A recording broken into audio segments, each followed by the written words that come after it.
Out of my sight, wretch!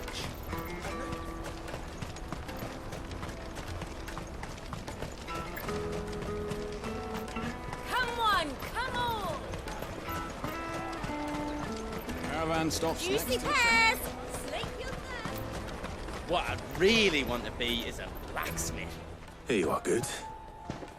Try not to lose it again. Me bass! You found it! Oh, thank you so much. Nan would have killed me if I'd come back without it. I'll have to say thanks to Elle and Theo, too. So should you, Honza. You and your friends don't have to steal anymore. If anyone threatens you again, you know who to turn to. We do. And we already have. Miss L's given us a job shifting the chocobo shit out the stables. It's hard work, and the pay isn't half what we got from the Stones. But if we stick at it, we'll keep ourselves fit. You stick at it, then. And Goots, I'm sorry for stealing your pass. That's all right. I've got it back now. And all's well that ends well, eh? You said you're trained to be a blacksmith, right? Well, I'm gonna be your first customer. I'm gonna save up all my gil and get you to make me a massive sword. I'll do me best. Till then, eh?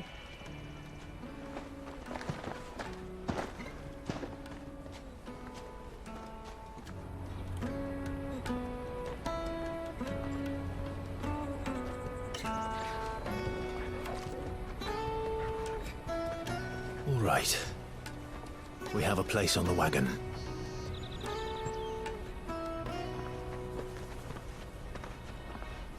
Remember, Goots, we're mercenaries. You hide us to protect you. Mercenaries. And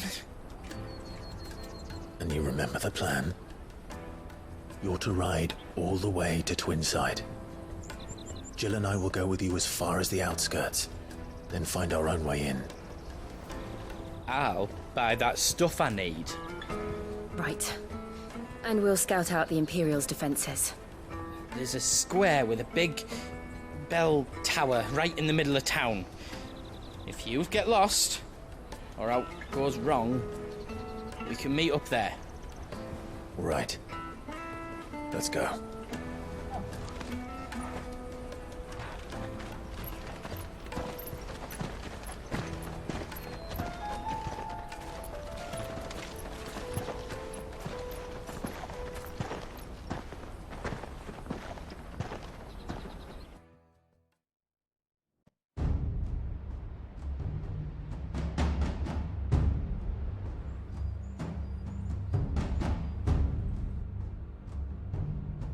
I see.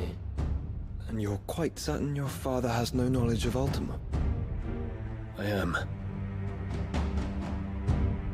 I have no difficulty believing a sinister force has come to exert an influence on Sanbreque. But be that as it may, it is yet to claim my father.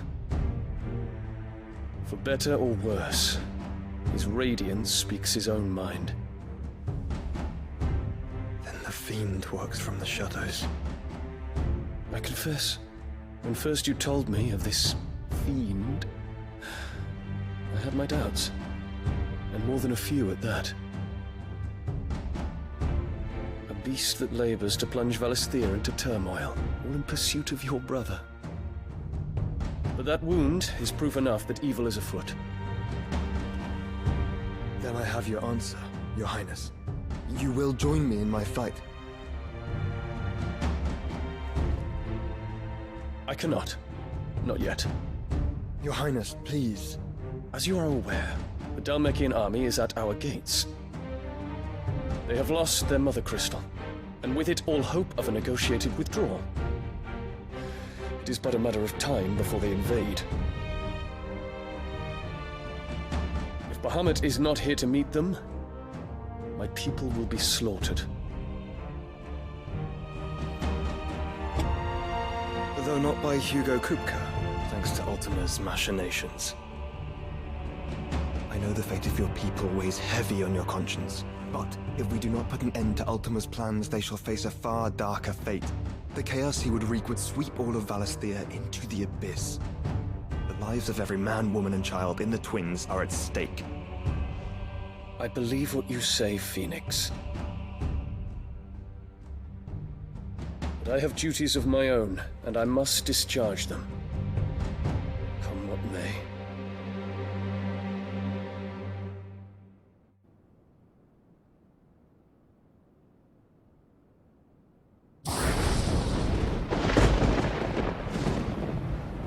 What do you know of my blood?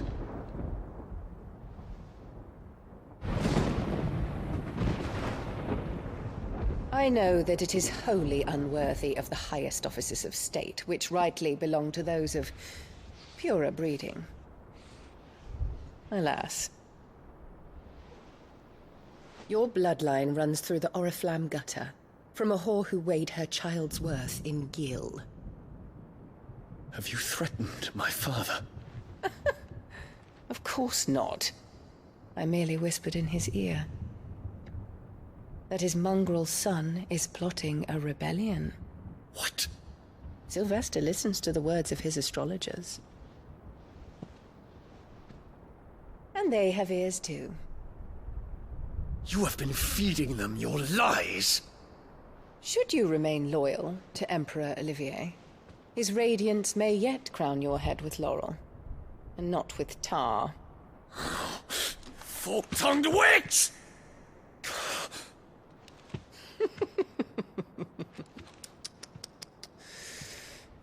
In consideration of your long years of service to the Empire, I shall forgive this uncharacteristic rudeness. Now hurry and make ready, Your Imperial Highness. Emperor Olivier expects much of you, Dion. Or should I say, of Bahamut. May your fire reduce his enemies to ash, till all of Valisthea bows to its rightful ruler.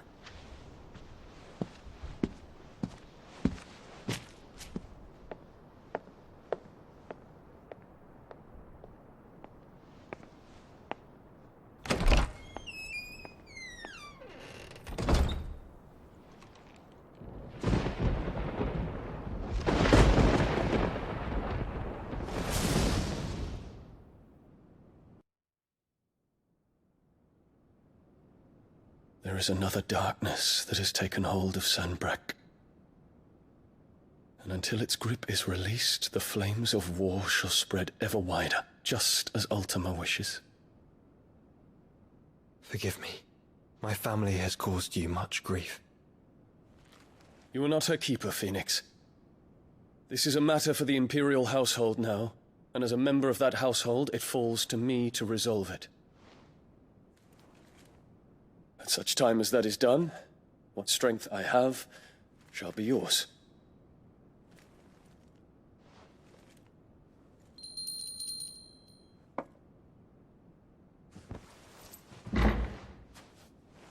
Thank you, Your Highness. Let us take to the skies together, and bring a new dawn to Valisthea. I should like nothing more.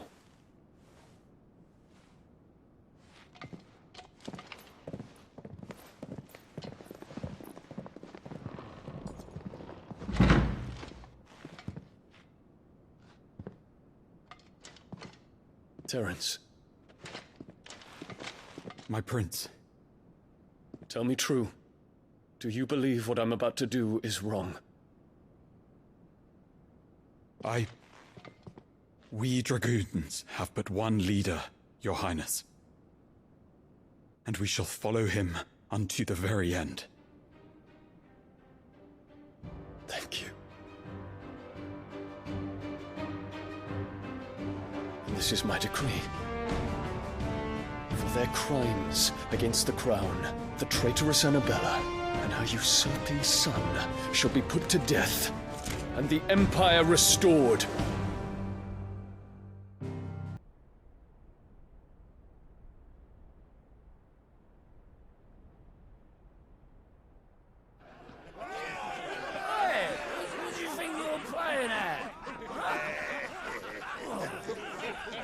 Stop you getting eaten by a fucking wolf, that's what.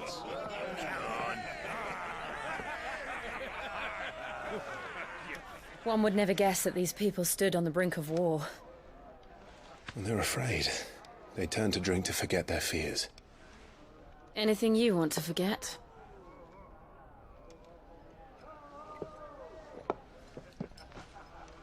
The harbor is empty, and half the market stalls too. The city may seem peaceful on the surface, but it's balanced on a knife edge.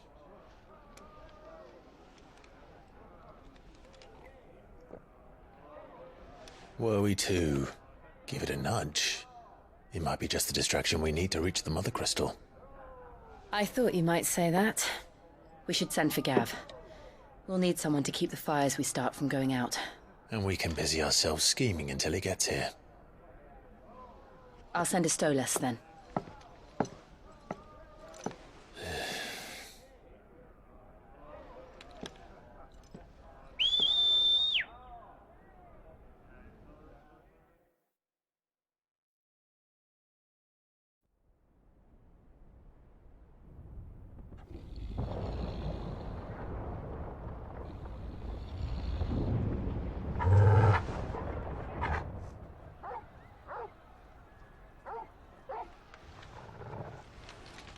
What is it, boy?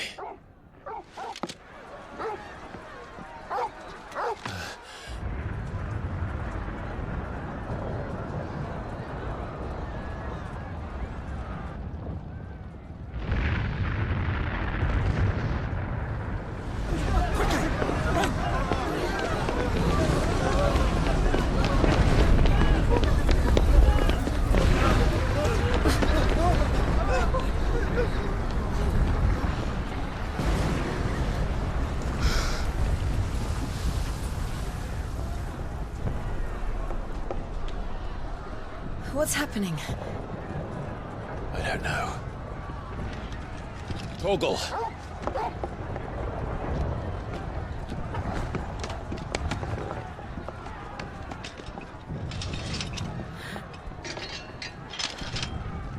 This way.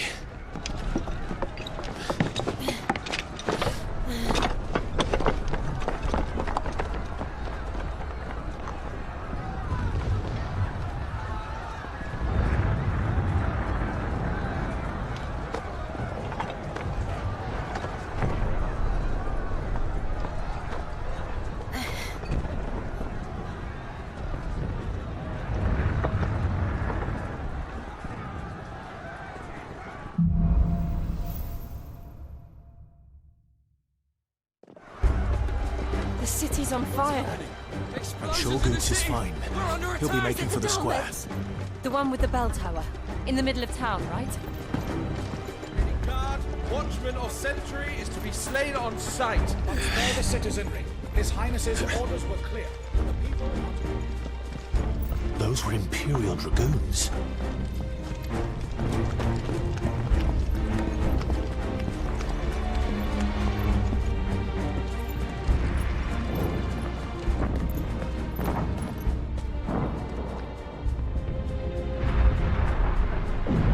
What in the hell is going on? Let's go and see. Right.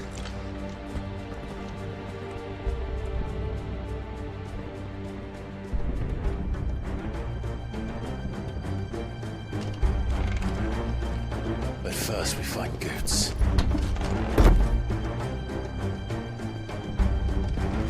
I just hope he's all right. You there! Identify yourself! We have to.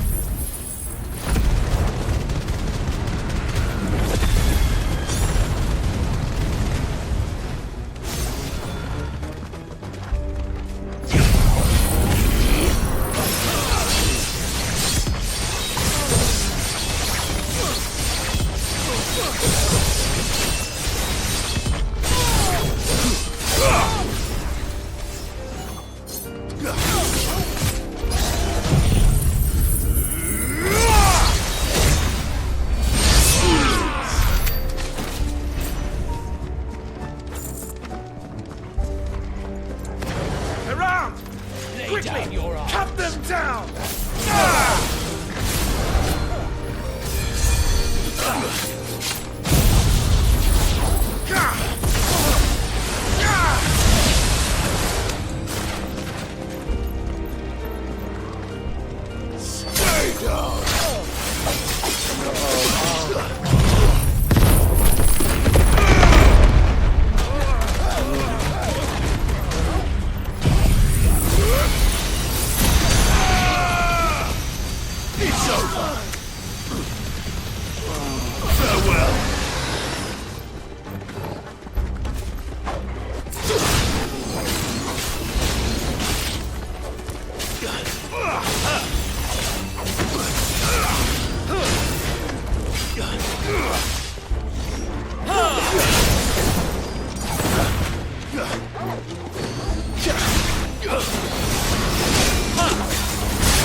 be glad to fall into a sewer.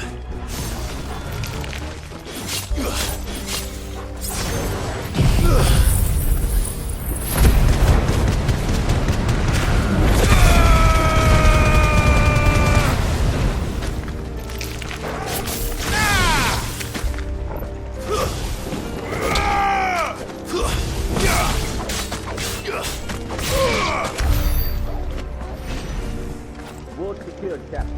None of the active forces remain. But gather the men. We press on to the council chambers. Yes, Captain. What of the men and women in the market district? The evacuation is complete, Captain. Good. All that remains and throne the pretender. There it is. The bell tower. Right. Let's go.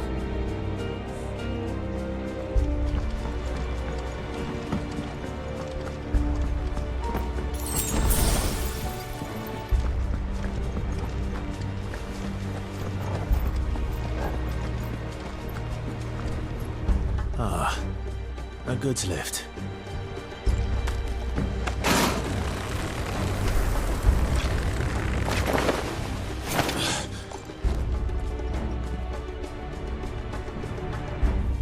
Where in Grigger's name did you come from?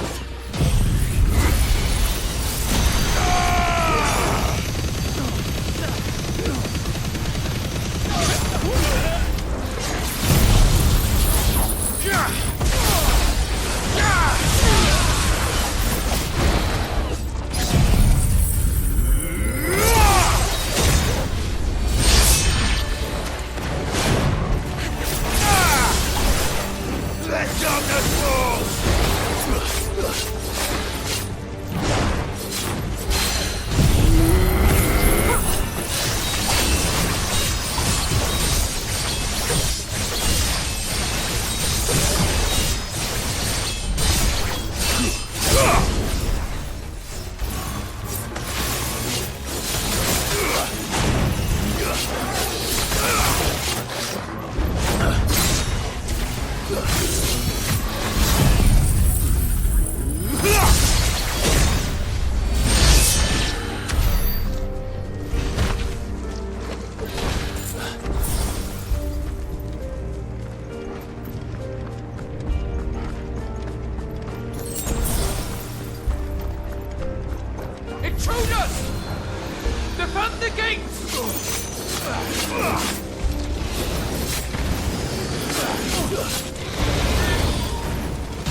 So skilled.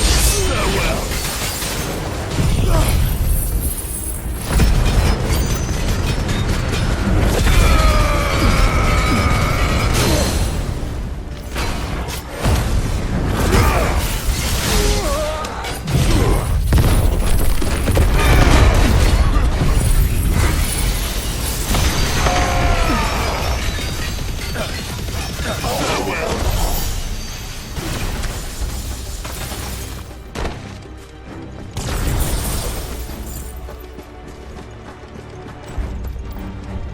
Damn it. We'll have to find a way around.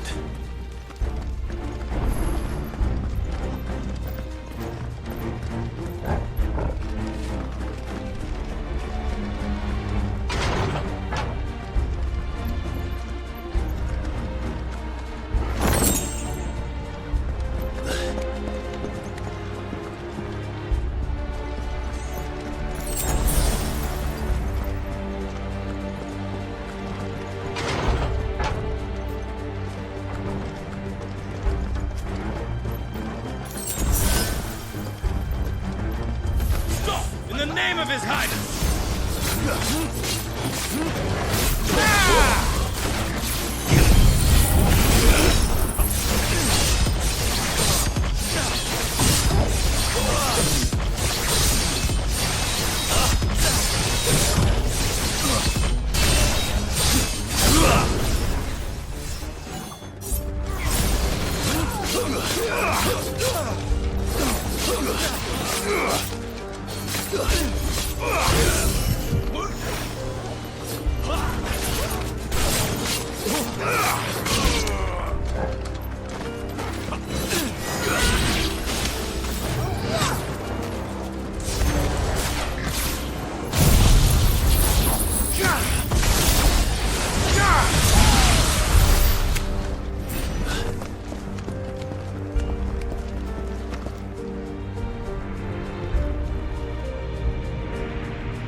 Hold on, kids. We're coming.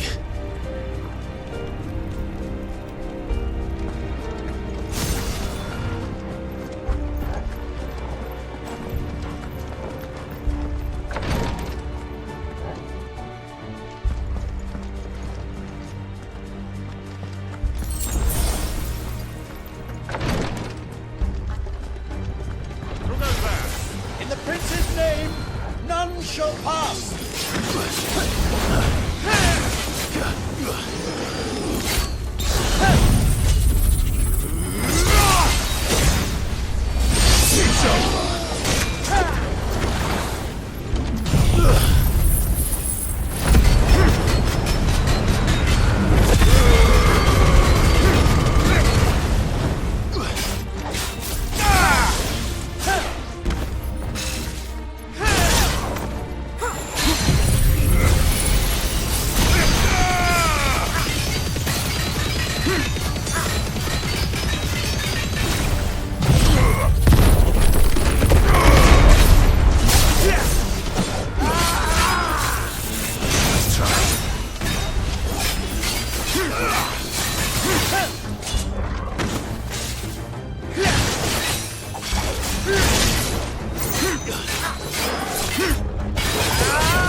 Can you see him anywhere?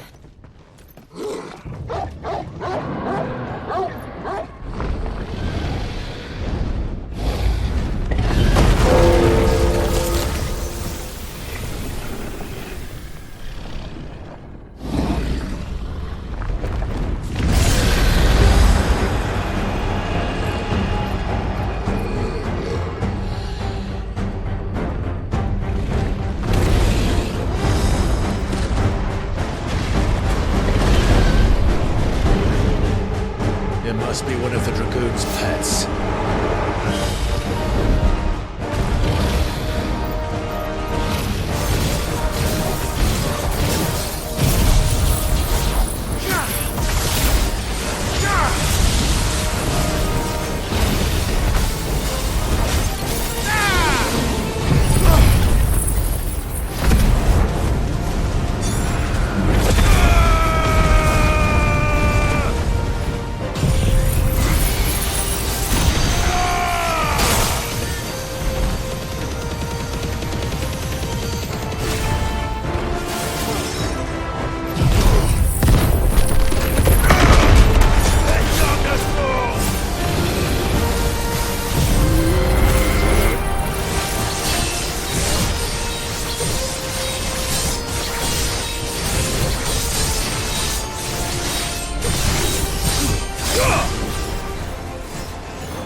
Over here, Clive!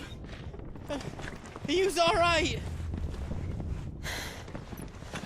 Goods, there you are. I didn't know there'd be a dragon. All right, let's get out of here. Oh! What now? Is that the Mother Crystal's heart? What the hell is it doing up there?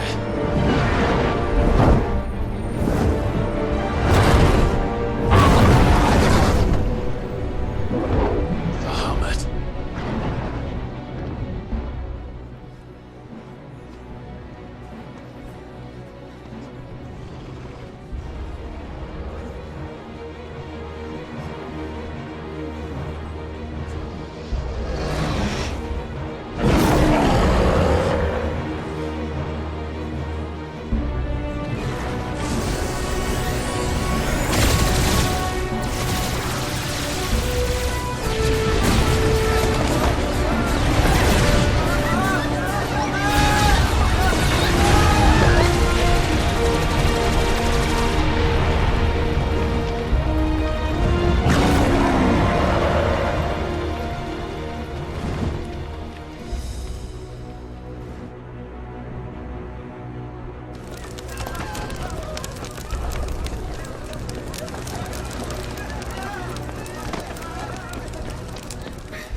Your Highness, don't do this.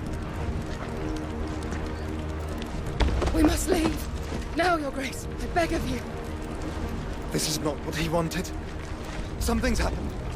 Forgive me, Yut, but I must put a stop to this. Your Grace!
So, what do we do now then?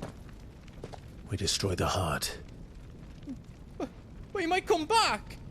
As soon as the flames die down, the Imperials and the Dalmex will move in. This may be our only chance. And Bahamut has gone for now. You should get as far away as you can, Goots.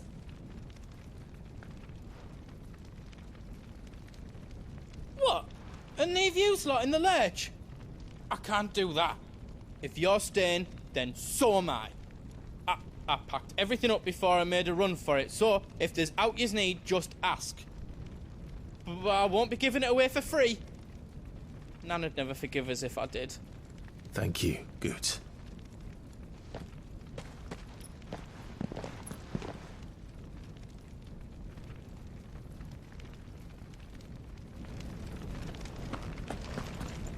Just let me get me stuff out.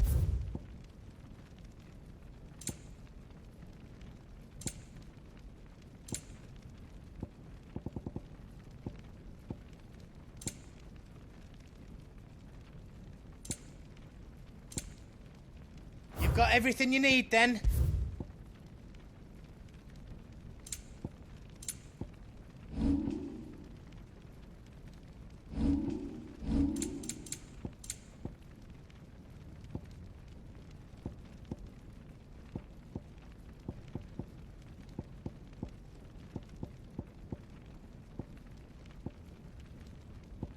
Don't want me to make yous out else? Give us a shout if you need out else. Drake's tail is right there, Clive. It's time to free Storm from the Crystal's curse. Oh, it's past time. But remember, Bahamut is still out there. And I dare say we'll be seeing him again before the night is done.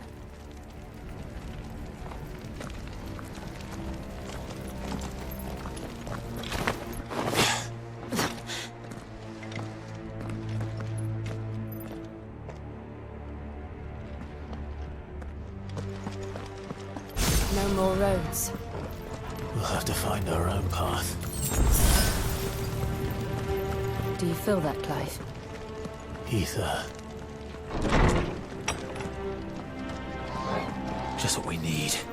Another flood. It's already turned them. And there's no reason to hold back.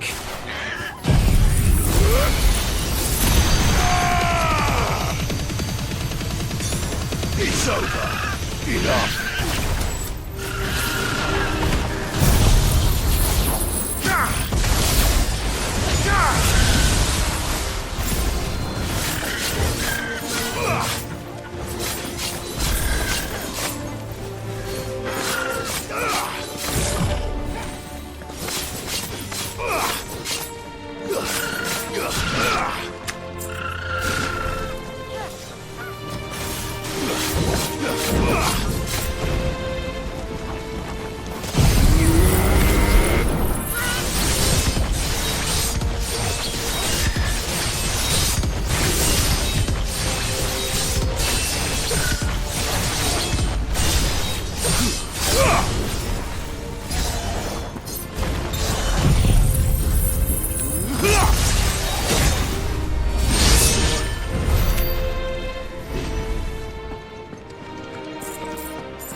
Joshua!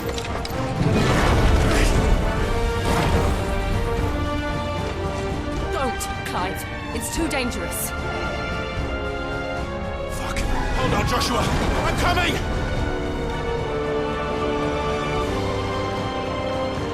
We have to save him. And we will. We just need to keep moving.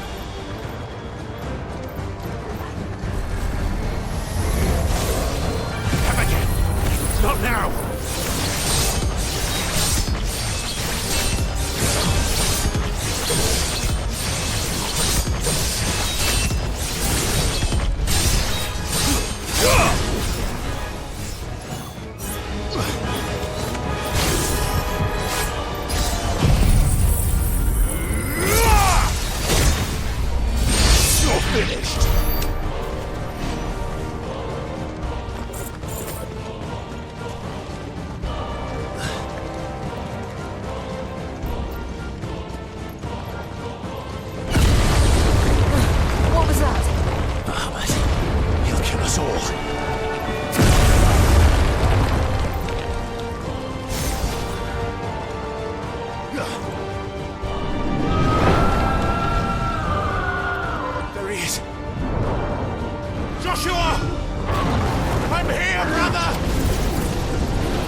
So should we.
Are those the council chambers? How are they still standing? I don't know.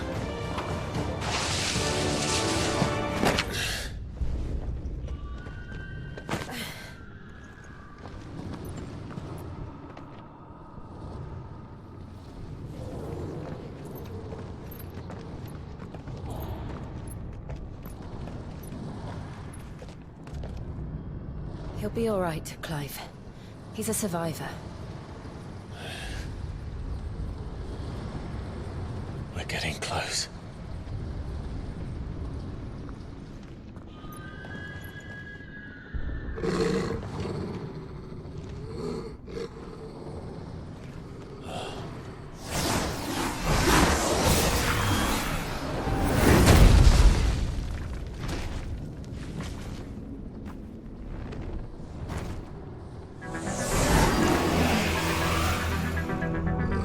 Looks like somebody doesn't want us getting any closer. I don't care what it wants.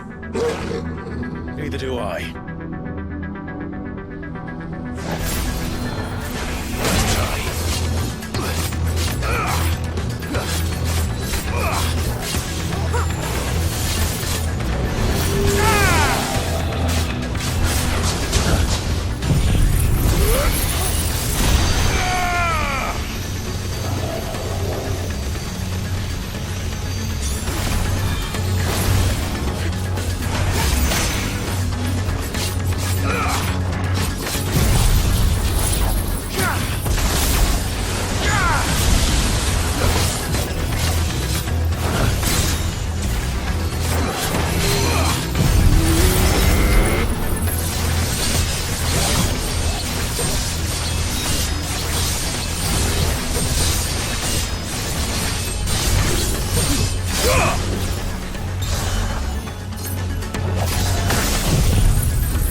To know what that is. We have to end this right now.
Enough!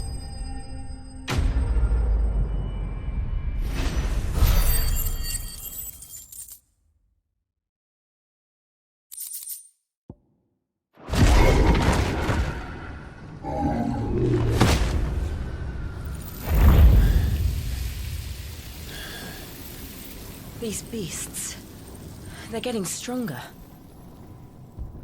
We can think about them later. Right now, there's only one thing we need to focus on. The heart.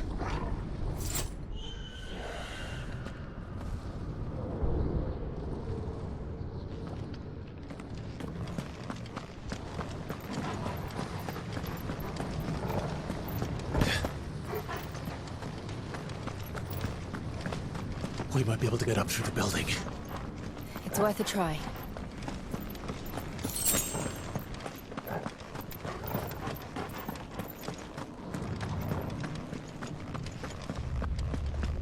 Quiet. There's someone up there. Is someone there? Mother. It's you. What happened here? He tried to take him from me. Oh, my boy. My darling. Darling boy. Is this the child you made with the Emperor? Why, Mother? Why did you betray us all? You have no right!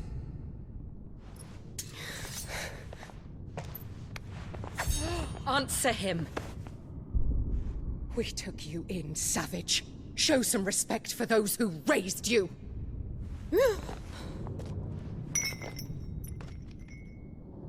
Honorable Elwyn, always thinking of his precious homeland. But what worth is a homeland in a world beset by the Blight? Father did not seek to protect his country. He sought to protect his people. A leader's duty is not to protect his people.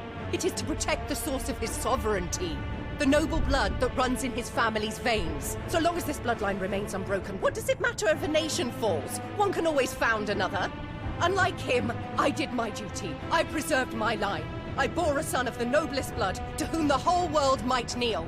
That is why I gave Rosaria to Sambrek, that I might join my line with the Lesages and birth a savior of this benighted land, blessed by both Bahamut and the Phoenix! You sold your country for a child. Why did he need another? You had Joshua. I had nothing. You were always your father's son, so very strong and bold and daring, and yet you failed to awaken. Would that Joshua had been granted 1/10 of your strength? Oh! How the nobles laughed that Elwyn's firstborn was surely the son of a concubine, and my own, not long for this world. The shame of it! The shame of being slandered by one's inferiors! How could you ever know how that feels? It should have been you! Why didn't the Phoenix choose you? Joshua's every waking moment was spent trying to shoulder the burden that you and the Phoenix and the Duchy foisted on him. That's why I became his shield. To help bear the weight. But what did you do? You betrayed your own blood and surrendered your son to his fate! Joshua. My darling boy. I never meant to hurt him. The soldiers' orders were clear. He was to be spared. Why did you survive when the only one I truly cared for died? What? Have you not looked out of the window? Joshua is here! The Phoenix lives on! He's battling Bahamut as we speak!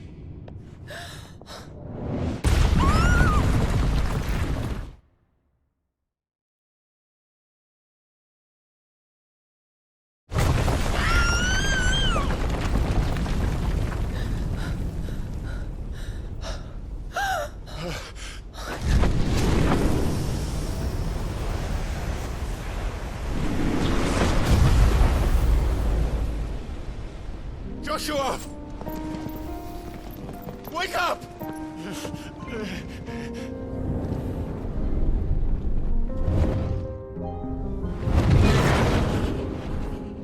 I am a shield of Rosaria.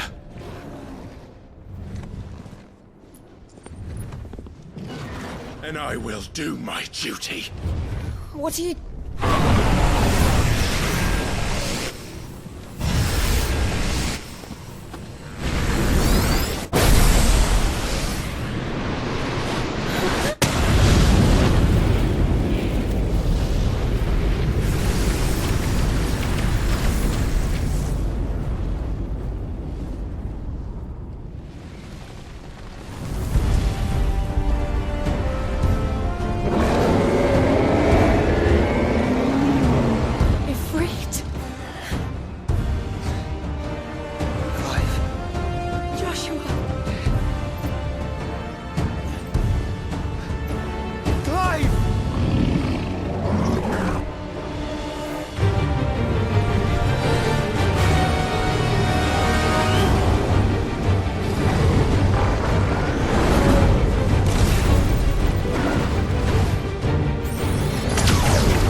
found her.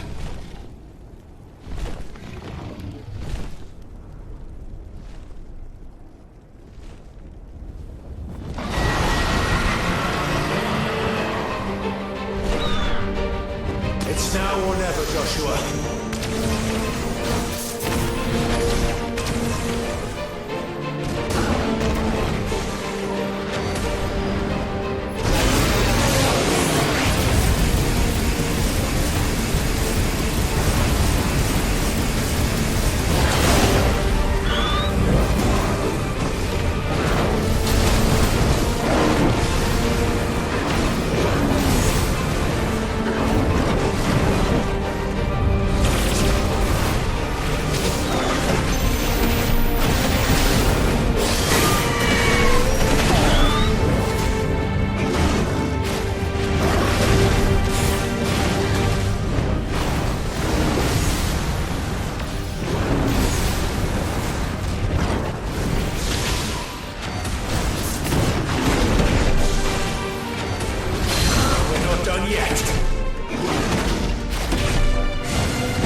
What now?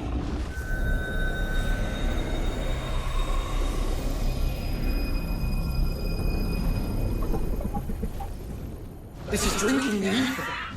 We have to stop him.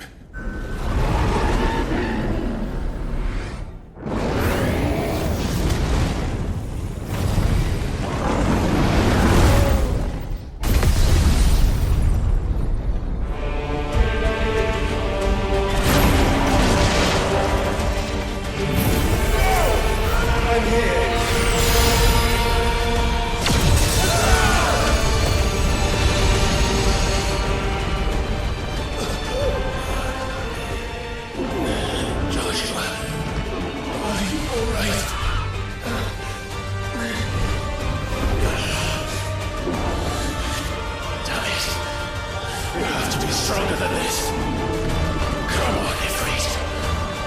Show us your true power.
To match such power by trusting in our own.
Joshua! Clive!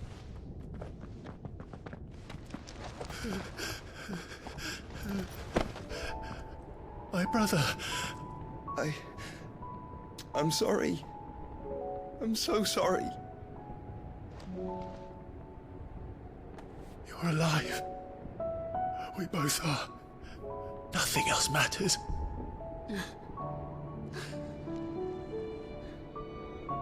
I never dared hope that I would see this day.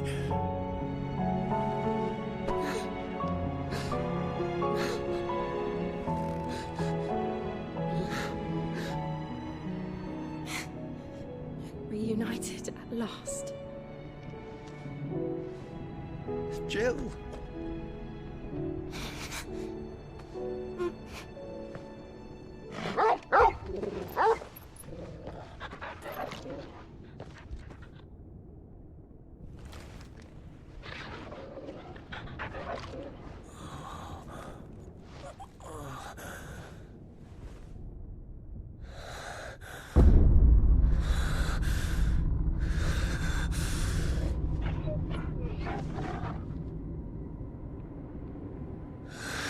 This is for my father!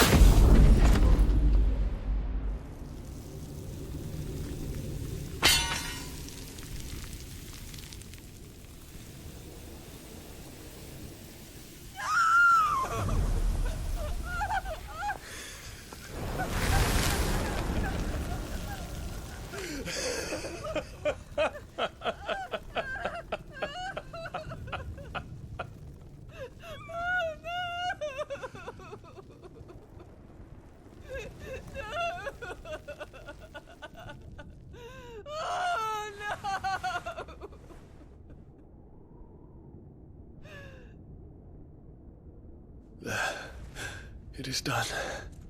The demon that would tear our house apart is no more. Father.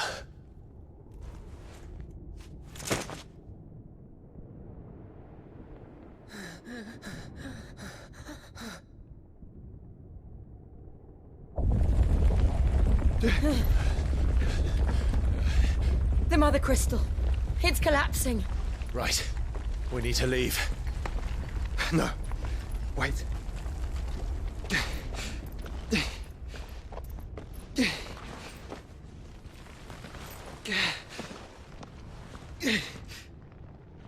I owe him a debt. Fine.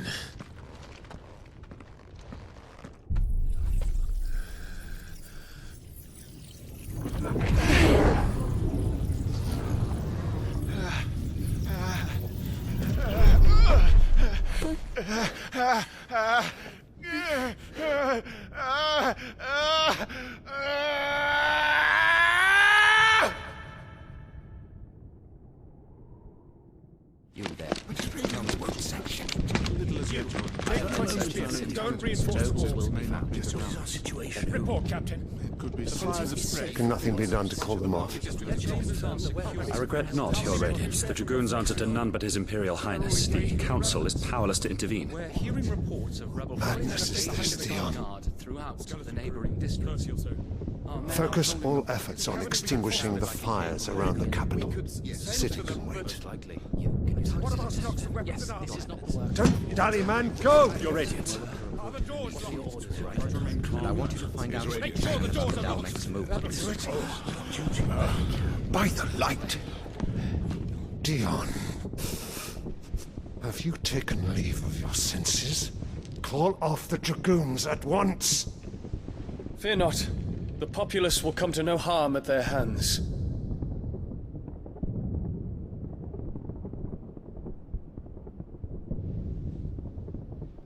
I am here to save you, Father. Save me? A creeping darkness hides in the heart of Sanbreque.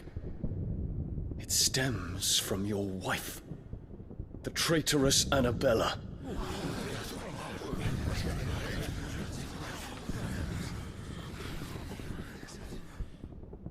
Not another word, Dion. Father, though you may not see it, The darkness has taken hold of you. It has made you forget yourself. But I bid you remember, there was a time when you ruled not with cruelty, but with compassion. Why now do you turn your back on your people? Why now do you seek to stoke the fires of war? You too have borne witness to this change, Your Eminences. And you know, as well as I, who is responsible for it. A puppet now sits upon the throne, but cut his strings, and the master loses the power!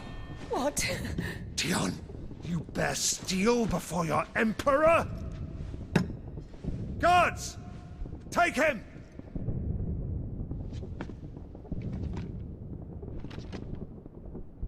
For every citizen who falls, another can be bred. For every home that burns, another can be built. Those were your words.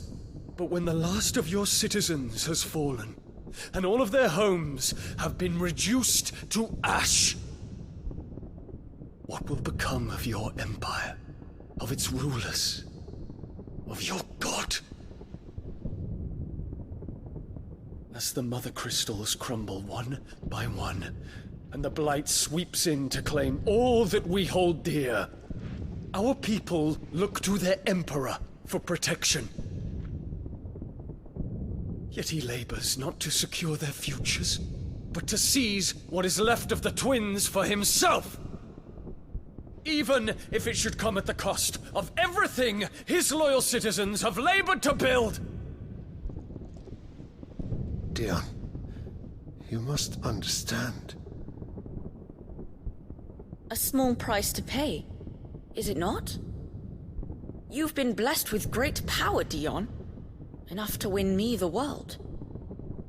So go, claim Valisthea for me, brother.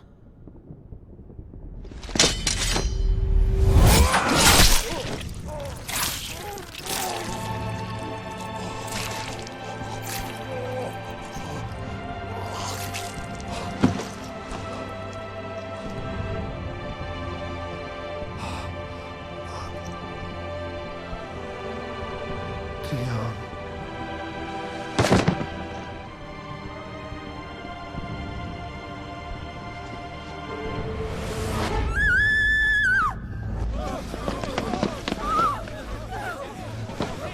Guards! Guards! Father. Poor father. How he doted on his children. That he would die to protect me was plain. It was but a matter of when. You planned this? You did well to endure so long. But you broke in the end, as I knew you would. And now Muthos approaches. Put him to the proof. I would see if he breaks. Go, Bahamut. Kinslayer.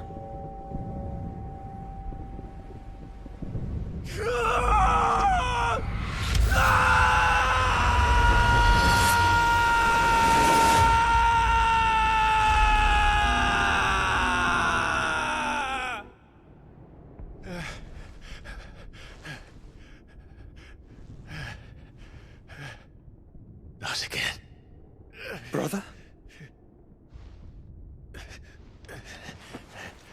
It's a long story.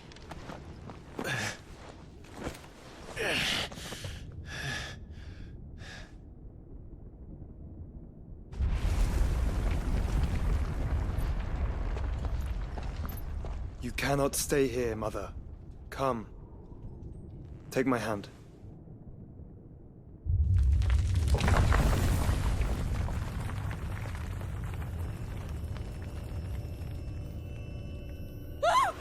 Get away from me! This is all just a dream, just a bad dream! You will not take me, Shadow! You will not take me!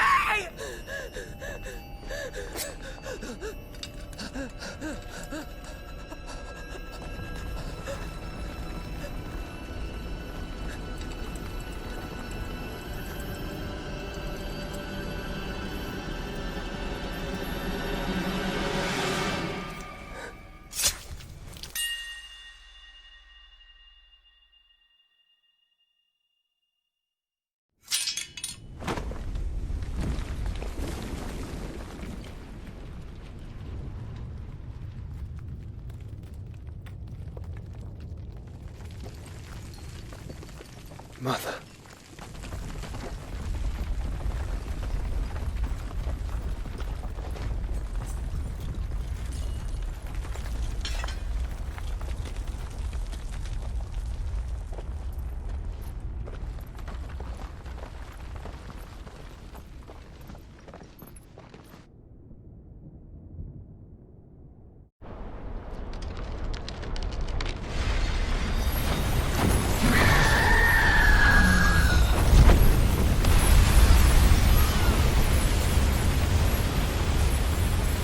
If it is consciousness that weaves your wills together, consciousness that blurs the boundary between your own will and that of others, then we shall set you apart once more. The ties that bind you shall be severed, and humanity return to its proper place.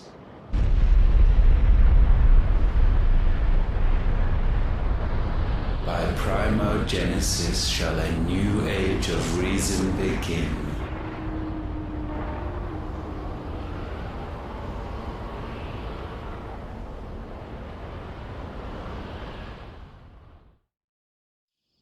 Relax, Your Majesty.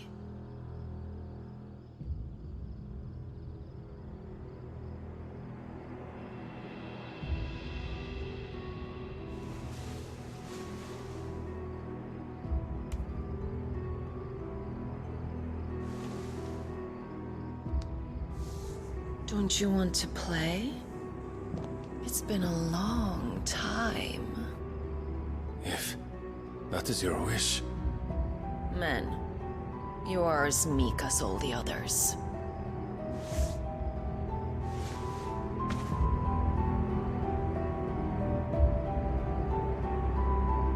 Such feeble creatures.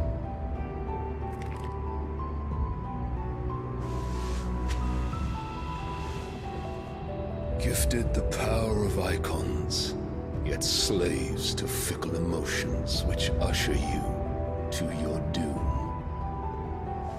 And so you bind your fragile wills with strands of consciousness. The wretched handiwork of a wretched people. The Sons of Fire were united at last, and for but a moment, their flame burned bright. Soon, Mythos shall become our perfect vessel. And then shall the world be remade. Not before the bonds are severed, of trust, of respect, of love. Only when every strand of consciousness is cut away, may Mythos return to our side. By primogenesis shall all be undone. Mankind shall be rid of his wretchedness, and Mythos of his will. But while he yet clings to it, he has the power to forge bonds anew. And so we bid you, find Mythos, and sever everyone. To destroy that which has no physical form, you ask the impossible. There is nothing your black blade cannot cut, Odin. We shall unite with Mythos, and bring forth a new world. So long as our vessel remains unclaimed by humanity. It shall be done, Master. My will is yours.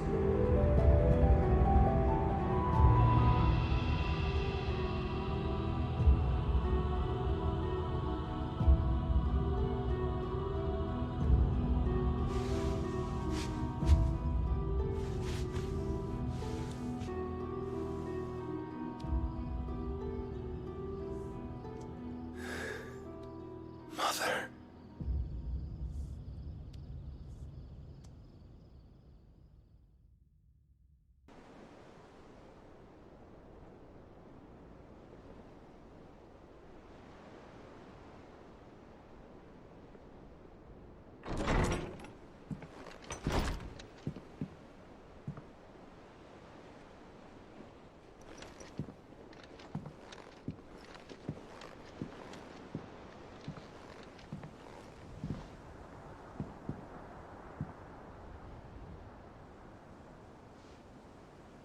How is your brother?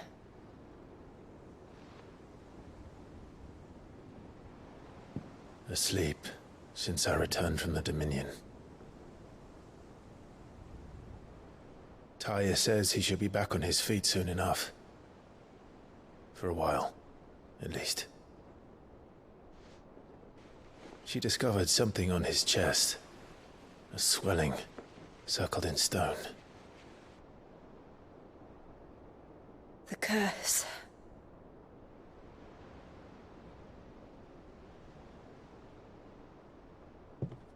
For every mountain we climb, another rises up to greet us, doesn't it?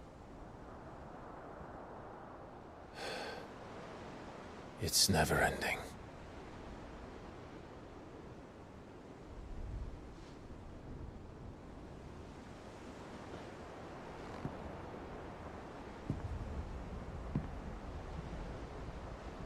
Even the sky seems to have grown tired of it all.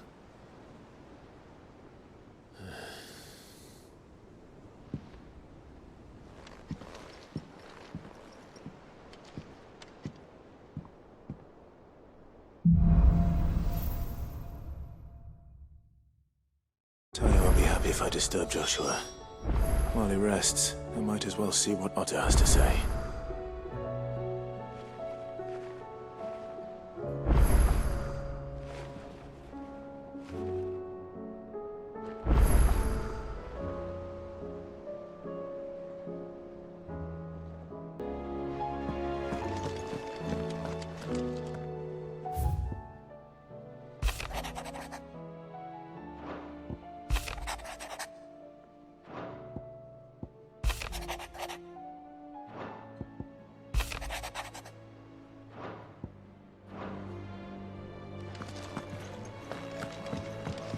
It will take time to come to terms with everything that happened in the Dominion. But time is the one thing we always seem to lack.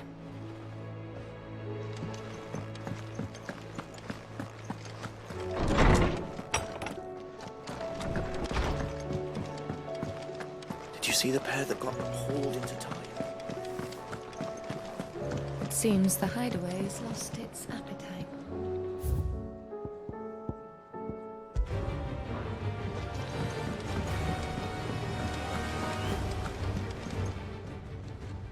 Aye, it's a dangerous world out there. Best stock up while you can.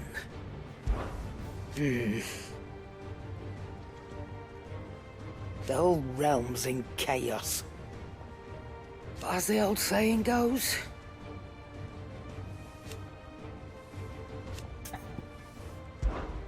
coin purse weighing you down?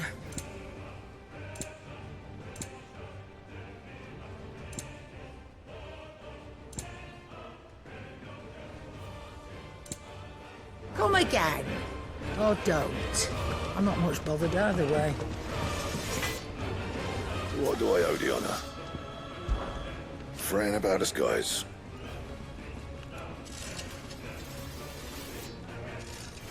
Unless that is... What do you want? Not bad, if I do say so myself. And?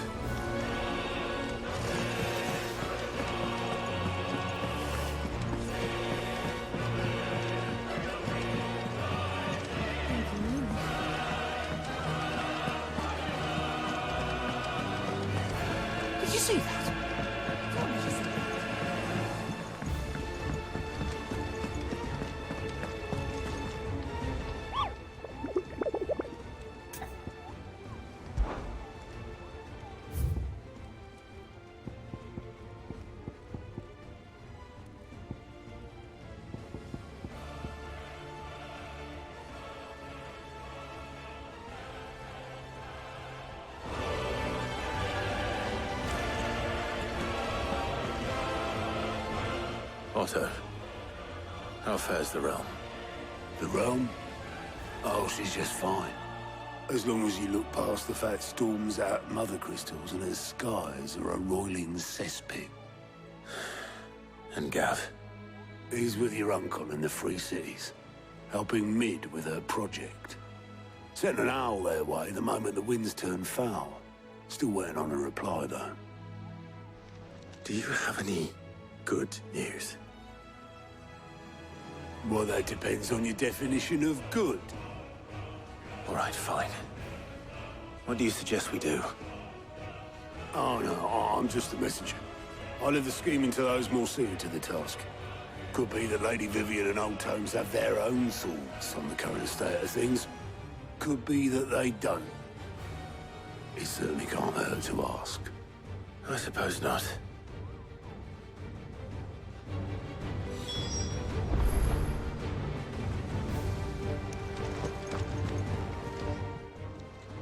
Fancy a look at the list, do you?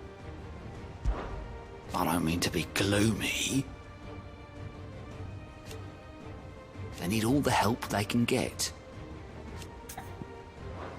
You off me? Ah, I wasn't expecting you back so soon. It's not true. We've lost so much already. Off you go then.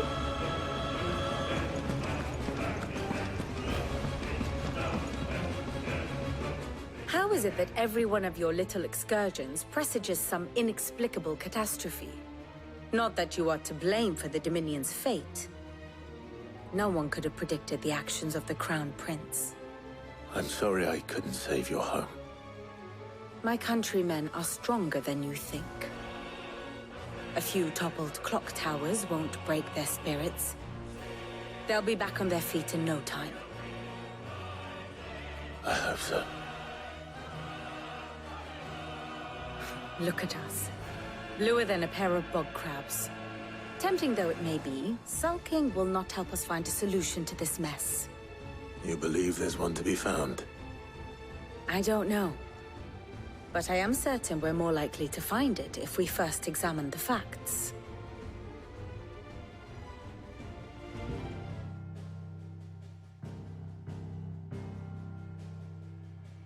Beneath these darkened skies, fear and confusion reign over Valisthea.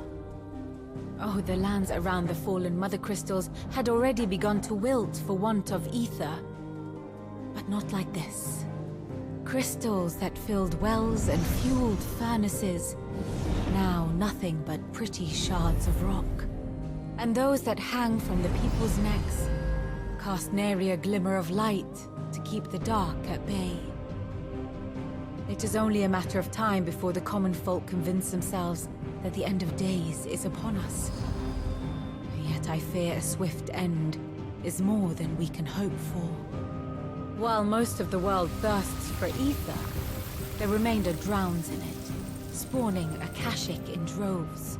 And amidst the hordes of mindless beasts, with magics as like to fail as function, even the strongest nation would falter. Rosaria and the Iron Kingdom teeter on the brink of collapse, while the tragedy in Twinside has all but paralyzed the Holy Empire. Dhalmekia fares little better. Rumor has it the ministers fled the capital after the fall of Drake's Fang, leaving their beloved republic to crumble. Waloed, meanwhile, moves in earnest. The Einherjar has been sighted off Storm. The world, in short, is in chaos. It would seem our civilization was nothing but a castle of sand, to be washed away at the whim of the waves.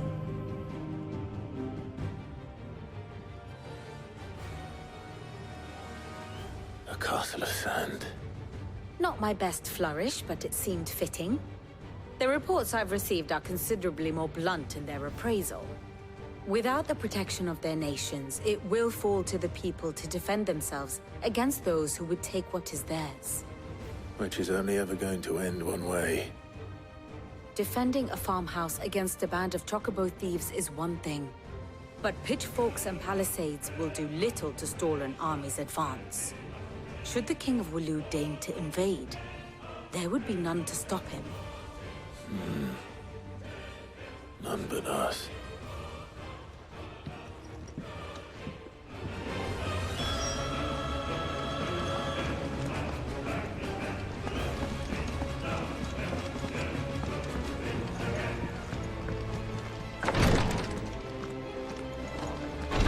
Lift my arms. The curse. The injuries suffered by both your brother and the prince were bad enough. But that wound above Joshua's heart is unlike anything I've ever seen. Were he not a dominant, I fear he would have succumbed to it long ago.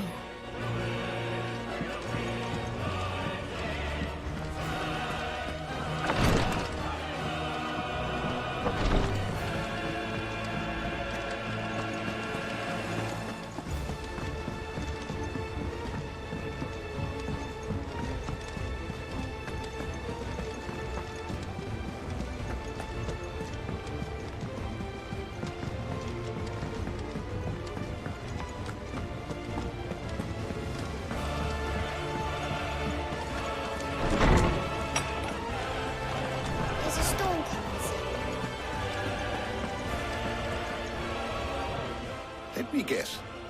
You're here about the skies. Is there anything you don't know, Lawsman? It doesn't take a court astrologer to augur the obvious. As for what has disturbed the heavens, that, I believe, is a question the Fallen might be better placed to answer than I. And on the 6th day did the gods tear the sun from the firmament, visiting darkness upon their prideful sons and daughters.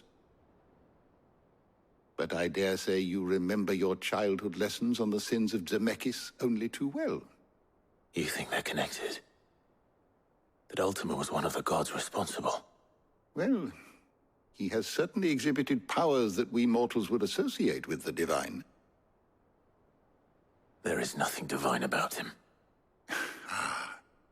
But he wouldn't be the first god of whom that could be said, now would he? Yet for all the fairy tales that tell of the sins, there is almost nothing in the way of actual historical accounts. Had I the Journal of Moss the Chronicler, I may have been able to tell you more, but alas, I fear all remaining copies have been lost to time. You will forgive me, I hope? Certainly not. Because there is nothing to forgive. Even without this journal, you've provided us ample wisdom. And we will always be grateful for it.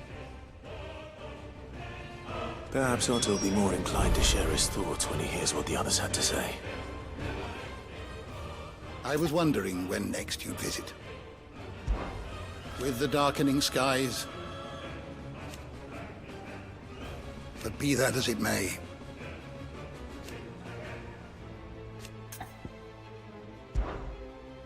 If you have a question for me, I should be happy to answer it. The door to the shelves shall ever be open.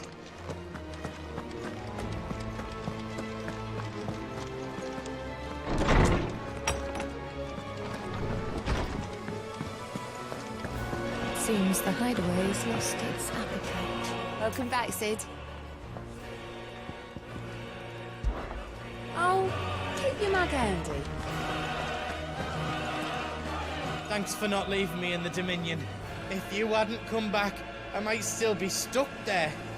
I told Nan we flew back on the Phoenix, but she walloped me for telling fibs. Can you tell her it was the truth, Clive?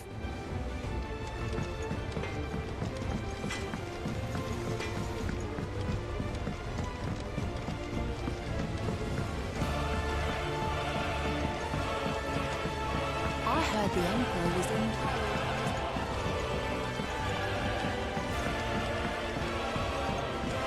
We're all gonna die! You hear me?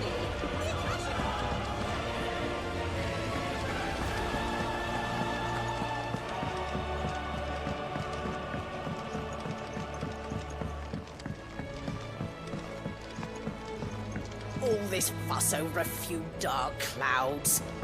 You'd think the people here had never seen a storm before. That leather loosener was only the first of the discoveries the Alembic gonna help us make.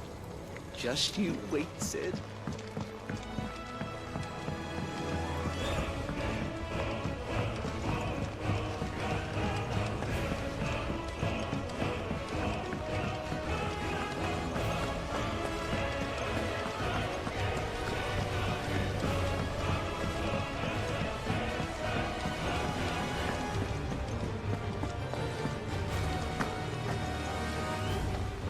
Clive, we have a problem.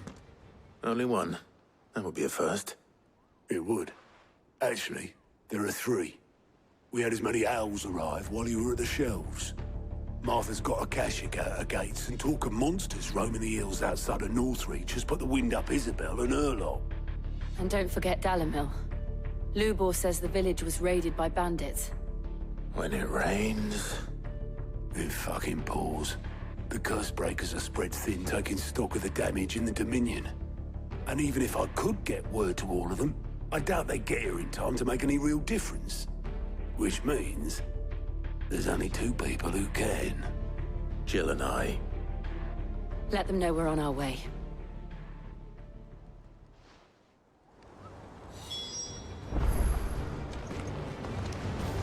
The messages from Martha, Isabel and Lubor weren't long. But what they lacked in detail, they more than made up for in urgency. Our friends need your help. How are you doing? Anything catch your eye?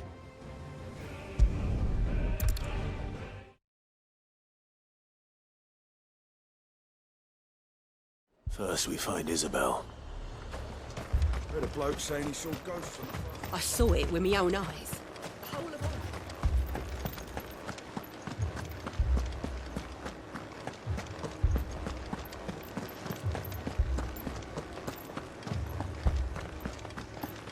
I can't do it.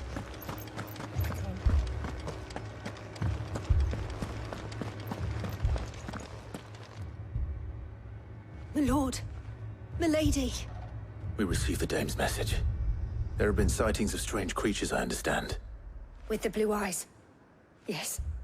Like a Akashic, but different. They've taken so many. I've lost count. Akashic, but different. Ultimus thralls. And what of your mistress? Is she here? Oh, no. She went to the garrison to ask what they were planning on doing about all this. Then we'll look for her there.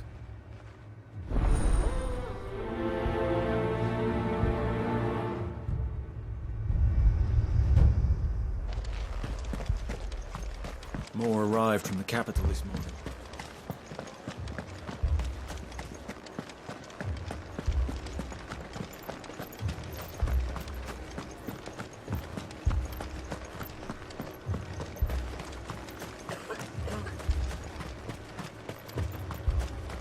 Madame, please!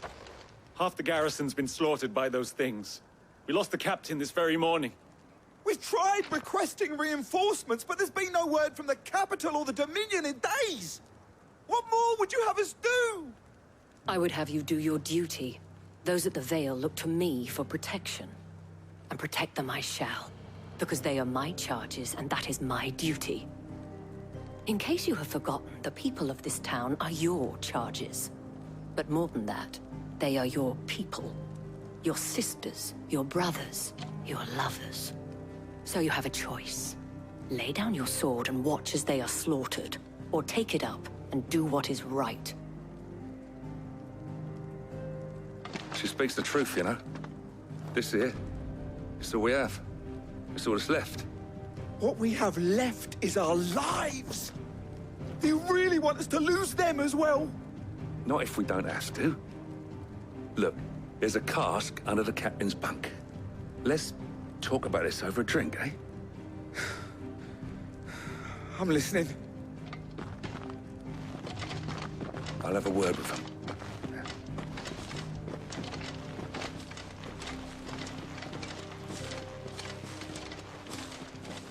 Ah, Clive. I didn't expect help to arrive so quickly.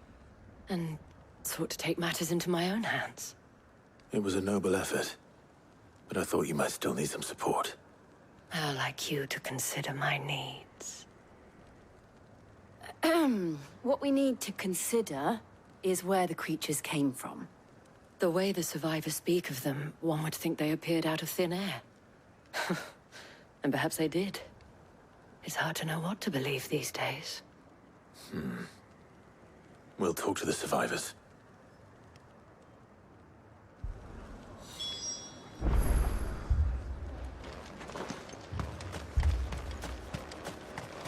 That thing, it took off the... Did you see the creatures that attacked you? Creatures? Yeah, They came out of nowhere. They went for Joseph first, then me, and then they were just gone. Do you remember where you were? On the road from Oriflamme. We just passed Moor when... Where's my Joseph? It's all right. Just rest now.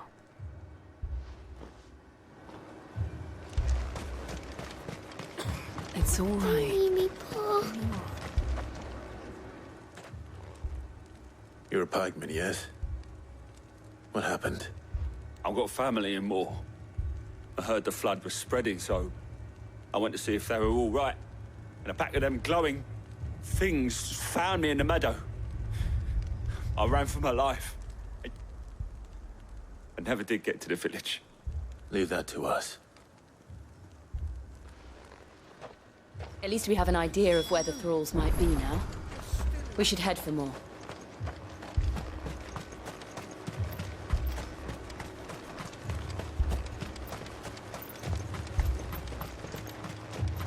I assume you have a plan?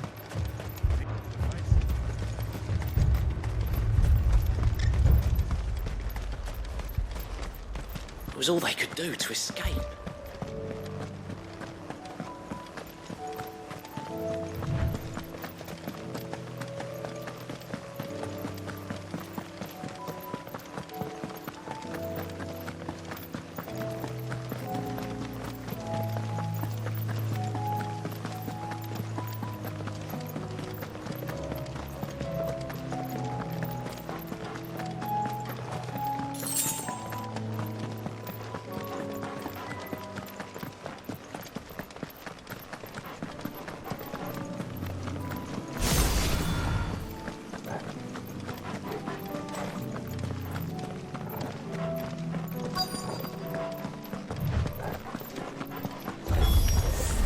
Clive, look!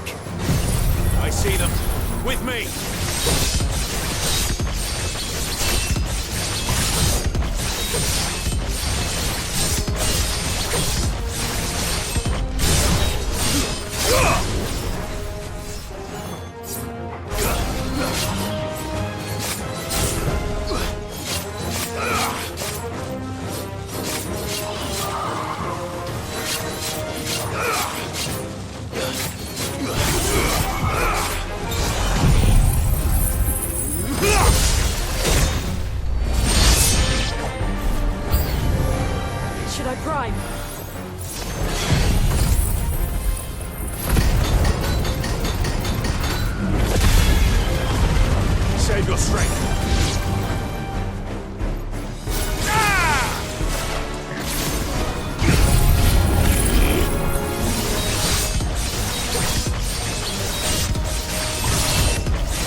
Do you think there are more?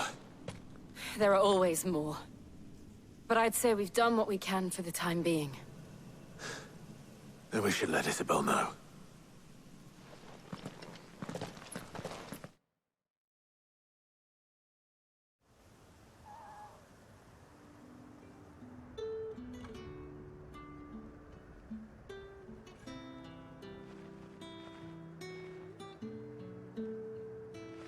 You have the town's thanks. Don't thank us yet. There will be more. Many more. And you'll need to be ready for them. Oh, we shall. Isn't that right, Captain? Yes, milady. The garrison will be ready. Philippe here has convinced most of the men to remain at their posts. For now, at least.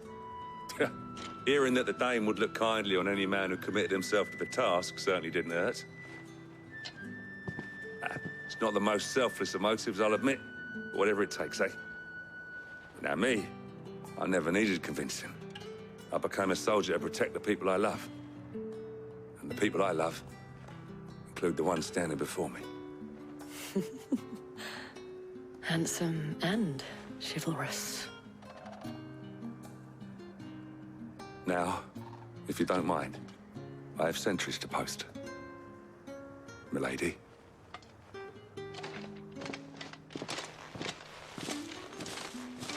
Lest you wonder, I'm not foolish enough to believe that this has solved all of my problems. But it has solved one, and that's one fewer than I had this morning. Thank you again, Clive.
fate isn't to be trifled with.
trifled with.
Martha, it's good to see you.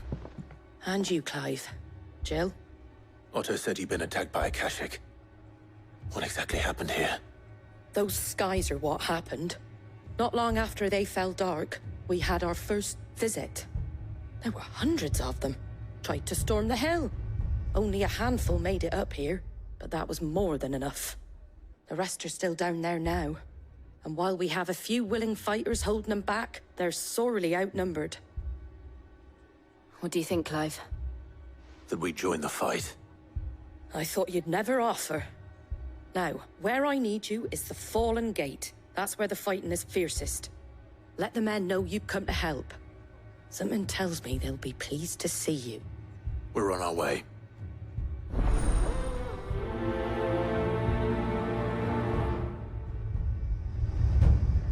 Do you think there are as many as Martha says? More.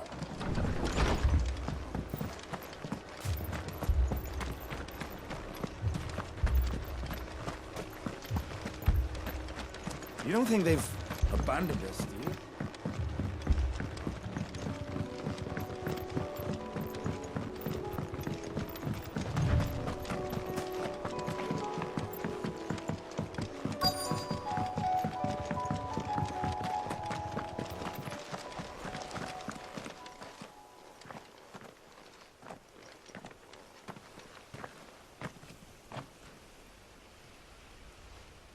Clive, wounded.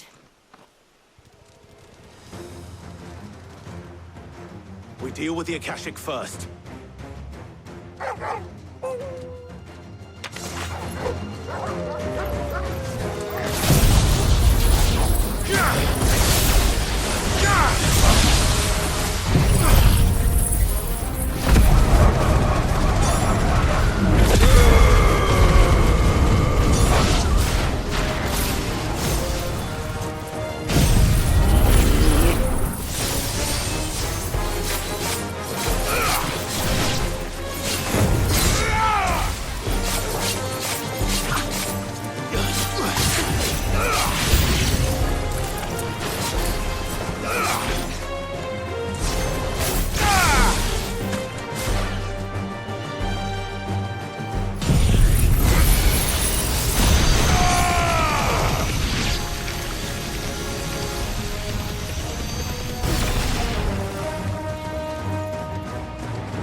These men don't have the look of hired swords.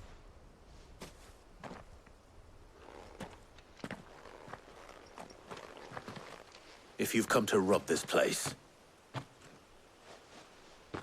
You are mistaken, my Lord Rosfield. We're here by Madame Martha's leave. how do you know my name? Forgive me, my lord. There wasn't time for introductions. We're with the Guardians of the Flame.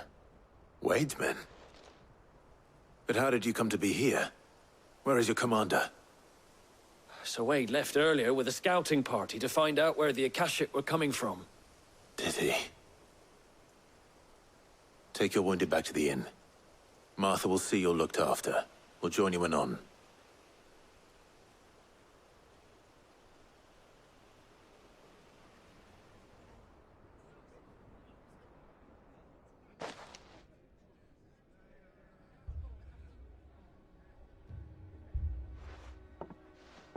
And to think you took them for thieves. A fine reward for holding off the horde, that is. When did Wade and his men arrive? Not long after Rosalith fell. The Guardians asked me to shelter some of them that had lost their homes. They were making ready to leave just as the skies turned, and we agreed it was best we stuck together. Martha! Trouble! The scouting party's almost at the lift, but they got a pack of Akashic snapping at their heels! And they've got wounded with them! They're not gonna make it! Damn it all. We'll worry about them, Martha. You look after everyone here. If any can still fight, send them to the lift. I will. You two be safe now.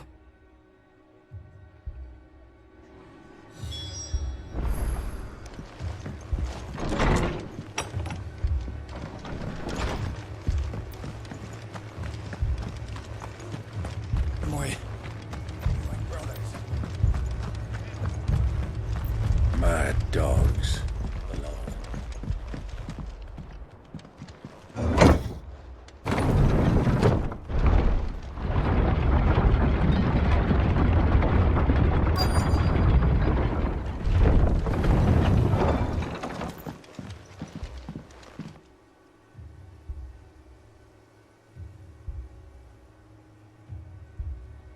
Squire, I need you to get those who can still walk up the lift to Martha's. But what about... I didn't ask, Oscar. Sir. Sir Wade. Lord Rosfield. If you aren't a sight for sore eyes. Martha seemed to think you might need some help. And by the looks of it... We thought we could sneak by them. But we didn't know there would be so many. How could we have? Behind you!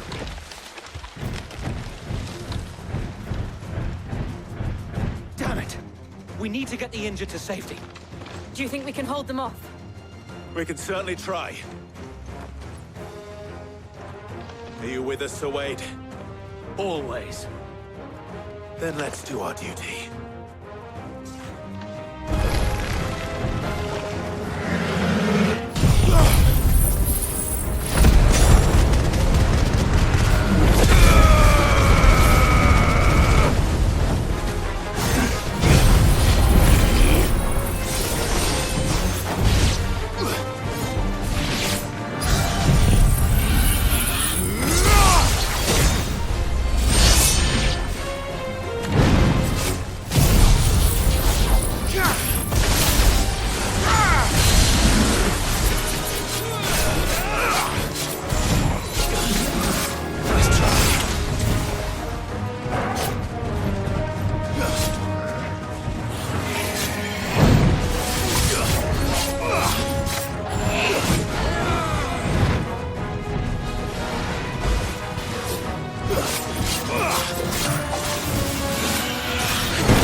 over.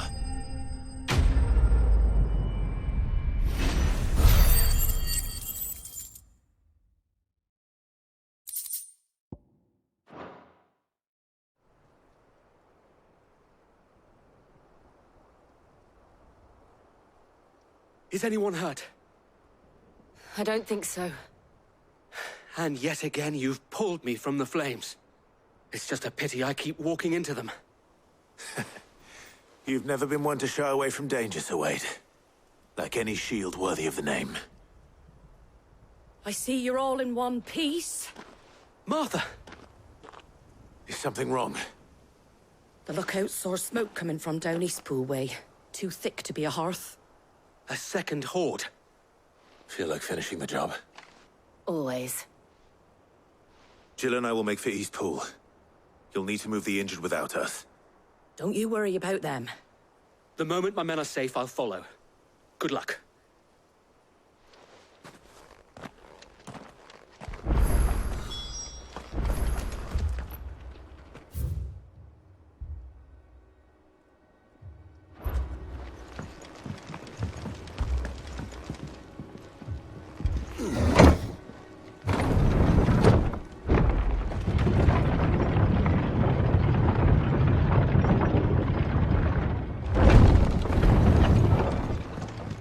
Mad dogs.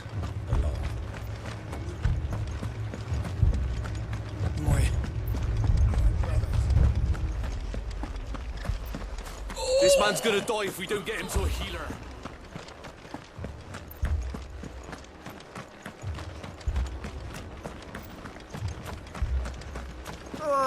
Just patch me up as quick as...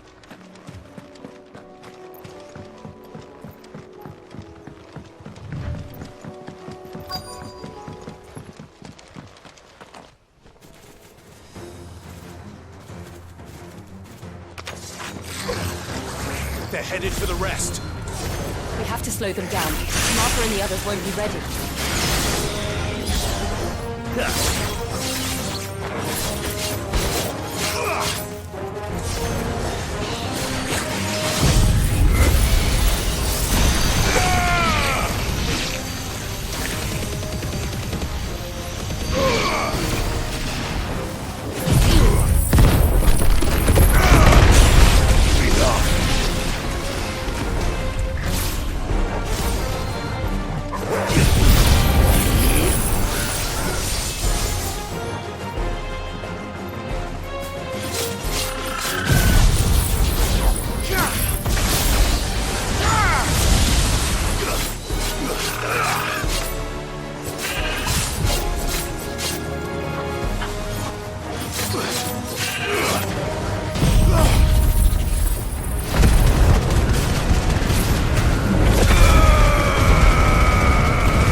Something's coming.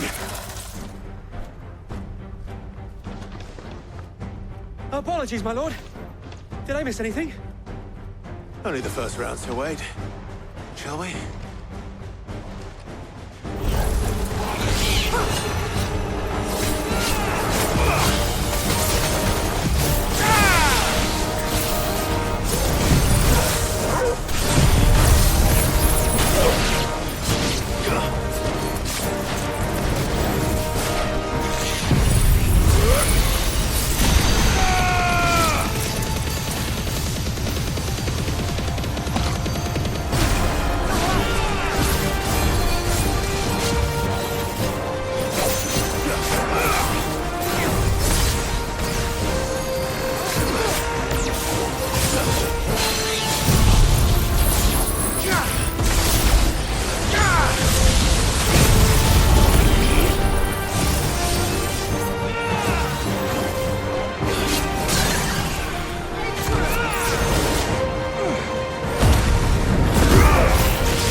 Do you see any more?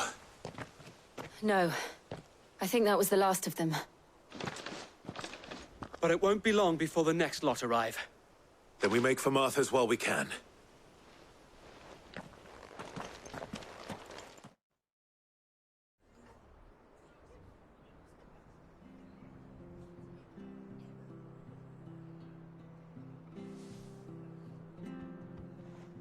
What did you find out there? The same as Sir Wade. Scores of Akashic. Well, wherever they came from, they're gone now. Our lookouts say the lowlands are clear. Hopefully we'll have enough time to lick our wounds. How many of your men were injured? A damn sight less than if you hadn't turned up. Thank you. It was a hard-fought victory. But as long as the skies remain dark, I fear the Akashic's numbers are only going to rise. It's not a matter of if the Horde will be back, but when. And whether that's sooner or later, we'll need to be ready. The inn here affords a good view of the land, and is easily defendable. I'd like to make this one of our outposts. What do you say, Martha? You'd have more men to guard the rest. Well, when you put it like that, of course they can stay.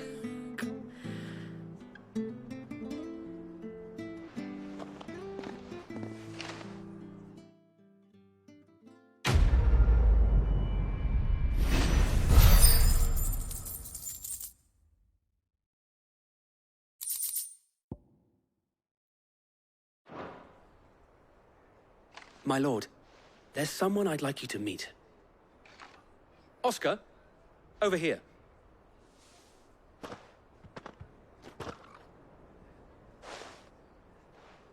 It is an honor to make your acquaintance, Lord Rosfield. I am Oscar. Oscar of House Murdoch. Murdoch? I wasn't aware the Lord Commander had children. Oh, he didn't. But his brother, my father, did. I am Sir Rodney's nephew. Well, go on, then. It's not for me to ask him. Yes, Sir Wade.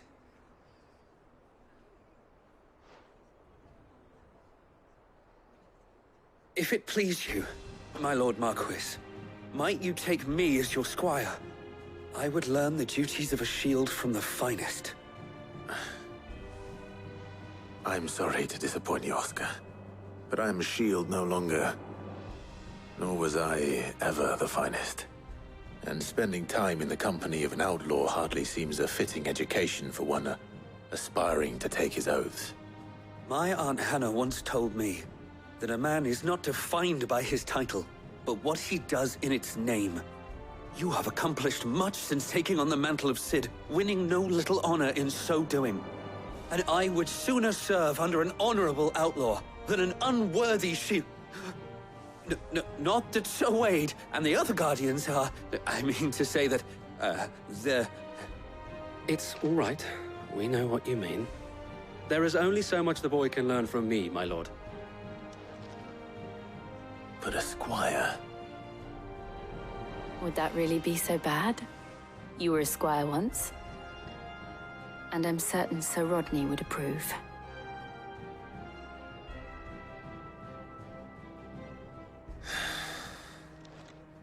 Know that I'll show you as much leniency as your uncle showed me.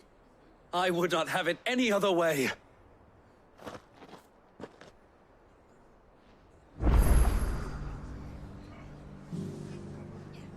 I will not let you down, Lord Rosfield.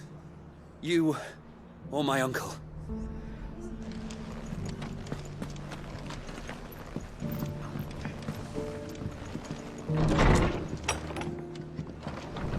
Battle's over. I'll have any man who ain't in need of treatment himself come and help you with the wounded. The fates seem bent on driving me from my inn. But if they want me out, they're gonna have to try harder.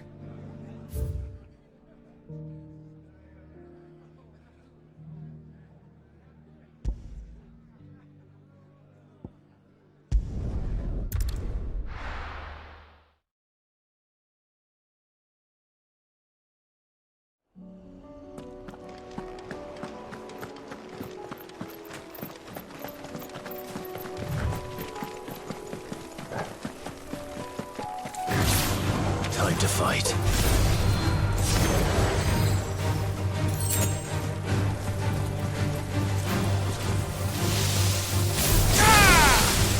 Waken, Gwyn!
many.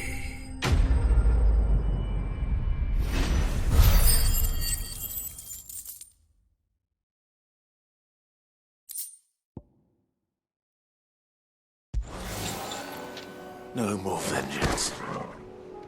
No more war.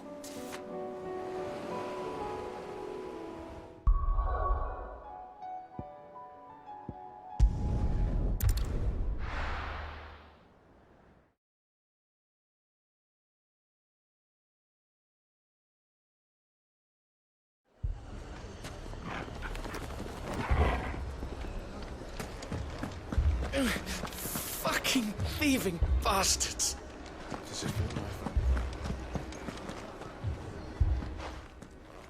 Cid. Your new companion appears much more formidable than your uncle. Should I be worried? You haven't been introduced. Jill, Clive has told me much about you. All lies, I'm sure. Your Stolas said that Dalimil has a bandit problem. Indeed. Although, you're a little late. They left with our food and guild days ago. Any idea where they went? The desert's a big place. Your guess is as good as mine. But the fact is, I have more immediate concerns.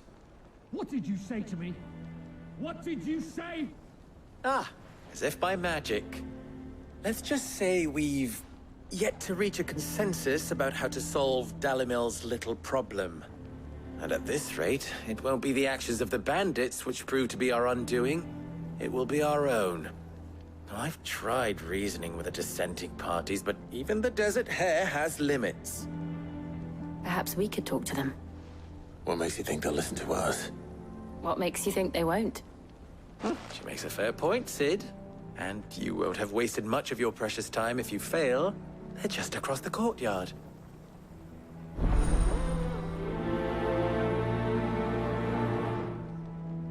Suppose we just follow the shouting.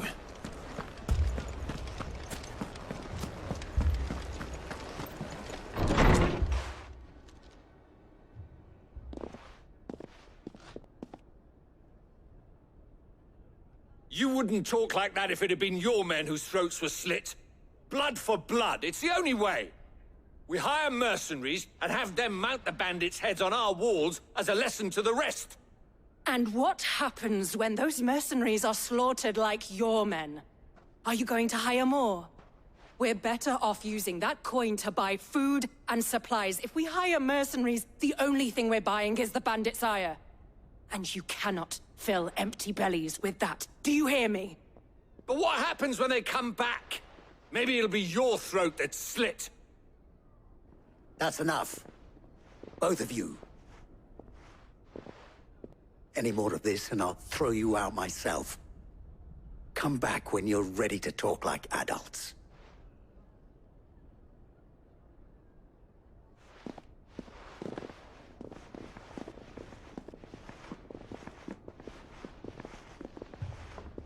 Victor. What's he doing here? Cid. And Lady Jill. What brings you here? I was about to ask you the same thing. Costness is in chaos, and the markets have all but ceased to operate. The Briar's Kiss here in Dalimil is the only place I can reliably obtain supplies. I was here to do just that when Master Lubor told me of his troubles. He thought I might be able to talk some sense into these fools. But if you're here, I suppose his patience must be waning. Who are those people? Those were the thorns in Lubor's side. And the reason this place might be headed the same way as Costness. It's these accursed skies. The darkness is enough to drive a man to madness. Or an entire city, for that matter. We're still working on the skies.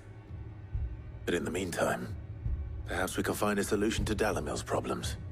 I hope so. For all our sakes.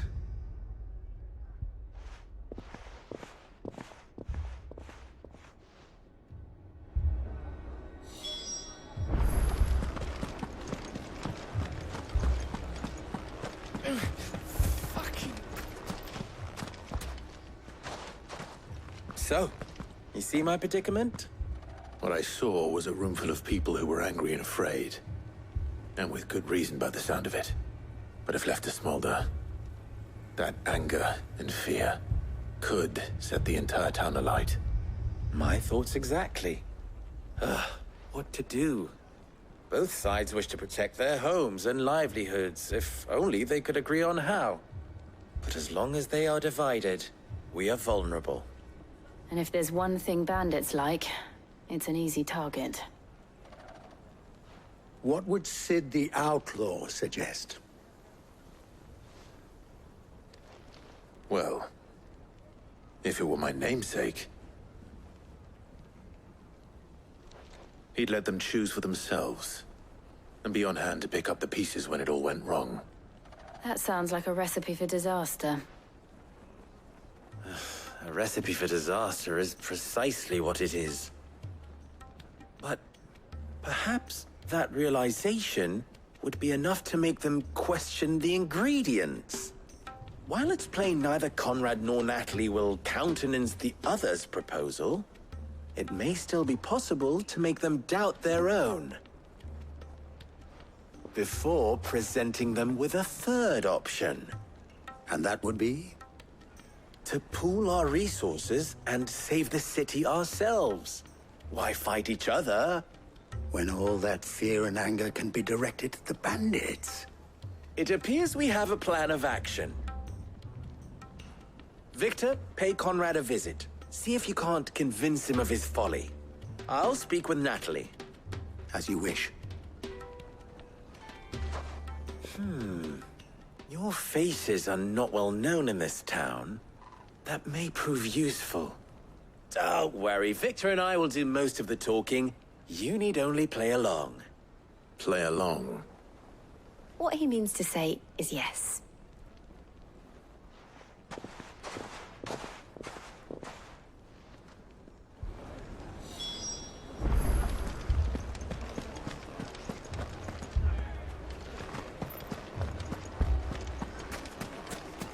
Picture it, Conrad.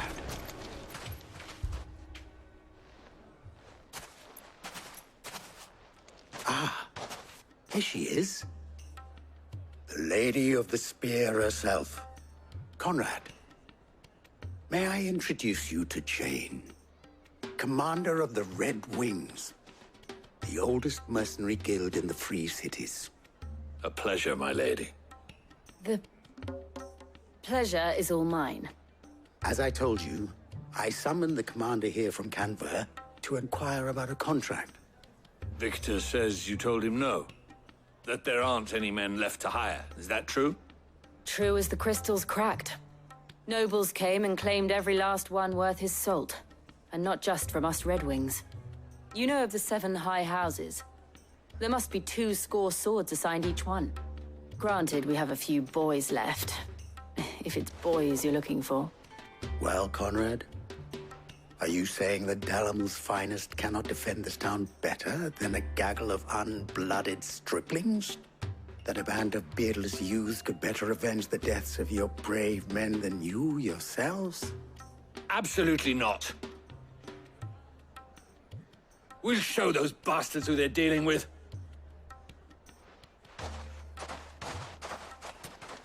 I can't believe that actually worked. Conrad's not what you call the brightest candle in the crypt.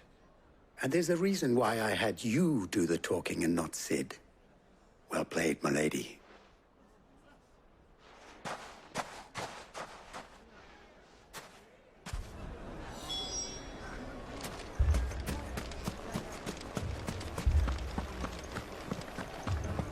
Oh, I'm ruined. My shop. If I had my pickaxe, I would... I mean, it may still be possible to buy something. Ah, here he is now. Natalie, allow me to introduce Lord Underhill of Randalar's prestigious League of Merchants. Lord Underhill. At your service. Underhill? I was just telling the good lady of our conversation, my lord, and how you were lamenting the state of the capital's stores. Lubor says that not only are the granaries almost empty, but that war and the Blight mean this season's harvest won't be enough to fill them for winter. Indeed, certainly that is the case. The nobles in the capital are buying up the city's stocks of barley and wine, driving the prices higher than most commoners can afford. It is only a matter of time before the peasants revolt. It is worse than I thought. If what Lord Underhill says is true, I fear we have little hope of supplementing our stores, meager though they regrettably are. And while I applaud your endeavors to dissuade our more bellicose citizens from seeking vengeance, I sense Conrad is not wrong in his assessment of the bandits' likely return. Which means that now, more than ever, we will need to secure what little we still have. Food, weapons, herbs, everything. If our humble town is to endure not only this hardship, but those that are certain to follow, we must stand united. All right. If it will help to protect my home, I'll do it. But you needn't have gone through this charade.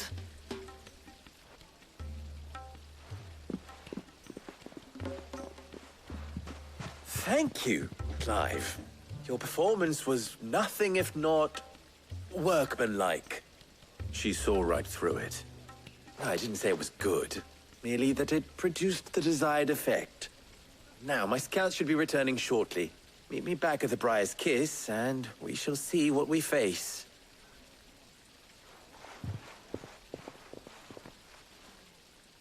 I'm not convinced our roles in this ruse were entirely necessary. It appears I have no choice but to... I don't know. Conrad seemed quite taken with you. Mummy, I'm scared.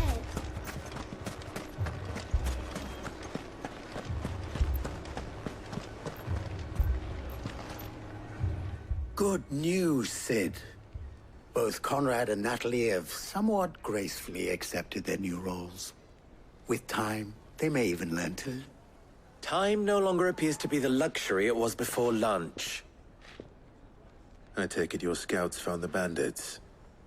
Technically, it would be the bandits who found my scouts. It appears they march for Dalimil as we speak. All of them. You're not serious. They don't just want food, they want the whole damn town.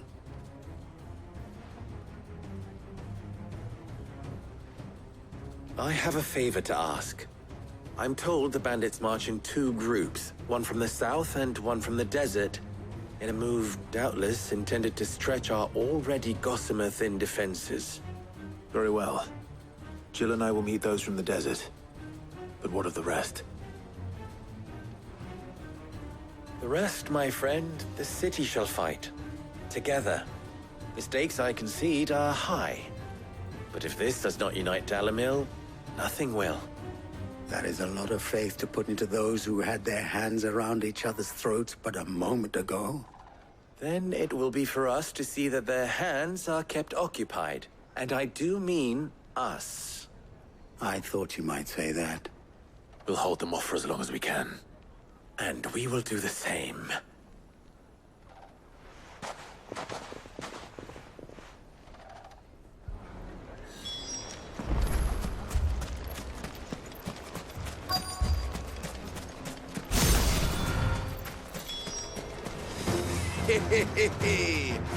No women folk have come to welcome us. I'll take that one.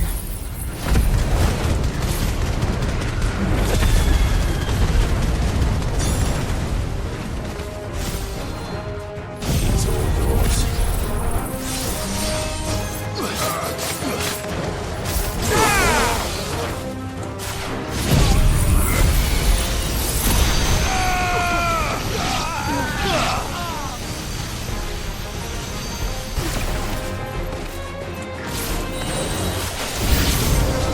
They mean to overwhelm us.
The townspeople. Could they have held out? I don't hear any fighting. What do you think? That we should hurry.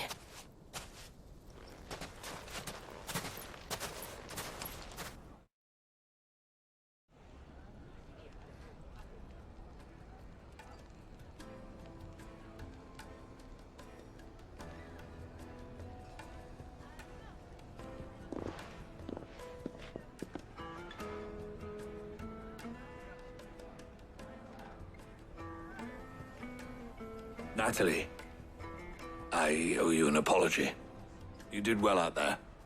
The inn would have been lost had you not held the line. Without you, there would have been no line to hold. You saved us, Conrad. You saved Dalimil. We all saved Dalimil.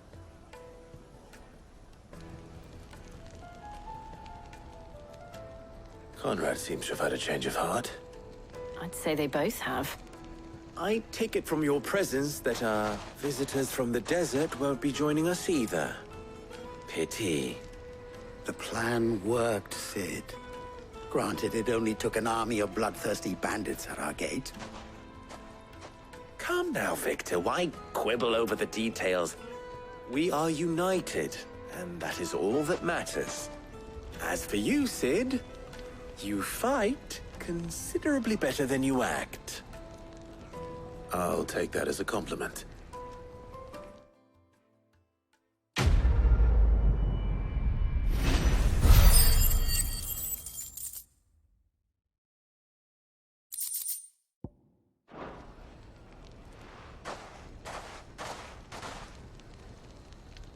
Our friends seem to have things under control. For now, at least. Let's go and put Otto's mind at rest. Dalimil will forever be in your debt. But don't go trying to take advantage of that.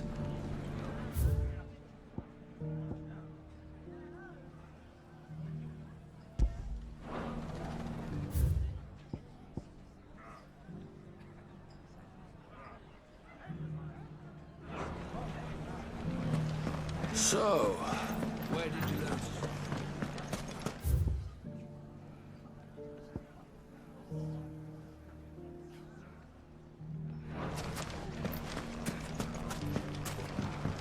Mummy, The gentlemen of the town guard are a strike.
Enough of you, are there?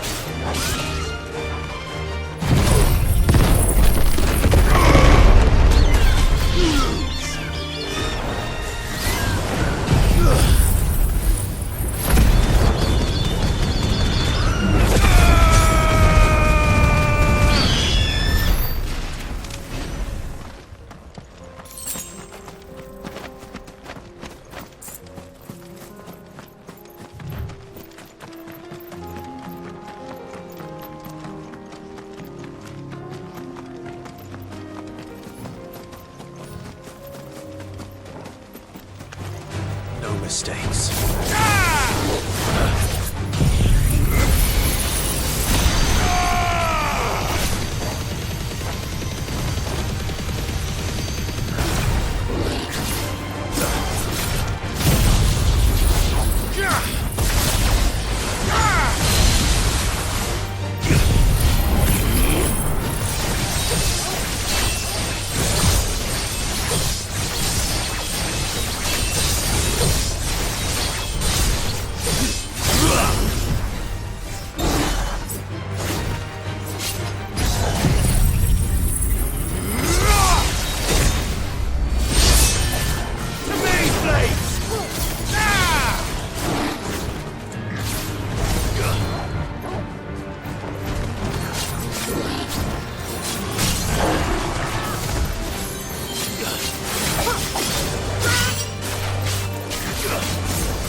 focus.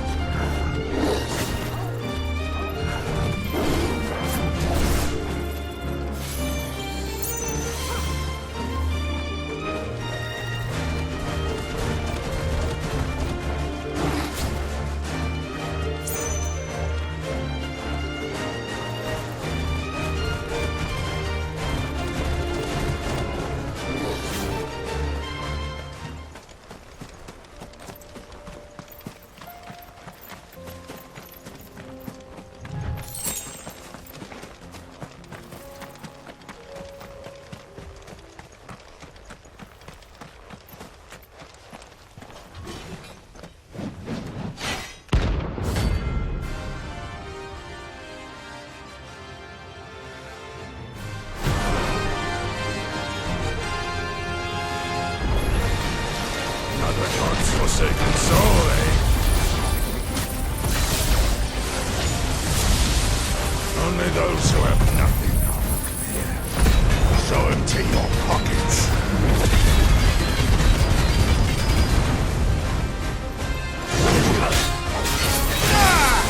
Berserker, wakened wind!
A deserter turned outlaw.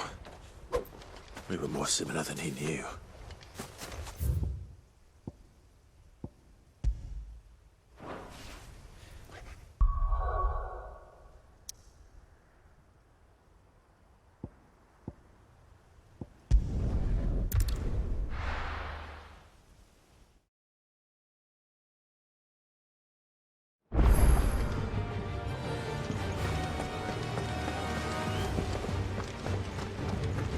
Did you see that? Tell me you saw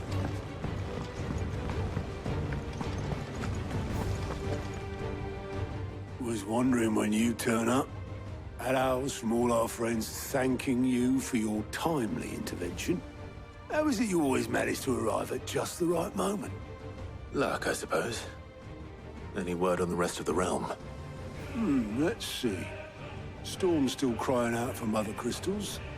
The nations are still in chaos. And the skies are still the color of a kick in the kidneys 2 days on. So... Right. Clive, we knew this was going to happen. Well, not the bleeding skies part, but you take my point. Now's not the time to second-guess yourself. Now's the time to visit the infirmary. Talia says your brother's awake. Thank you, Otto.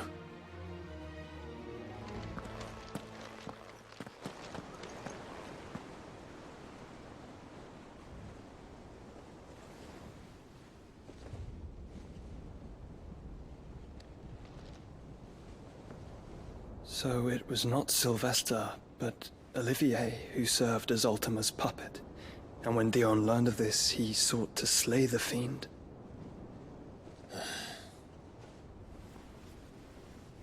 Only for his father to take the spear that would have freed him. Enough to drive a man to madness. Small wonder he hasn't stirred. I would be afraid to wake. Had I but reached out to him sooner, warned him of the threat Ultima posed. But now, both an empire and her prince lie broken. Joshua, what do you know of Ultima?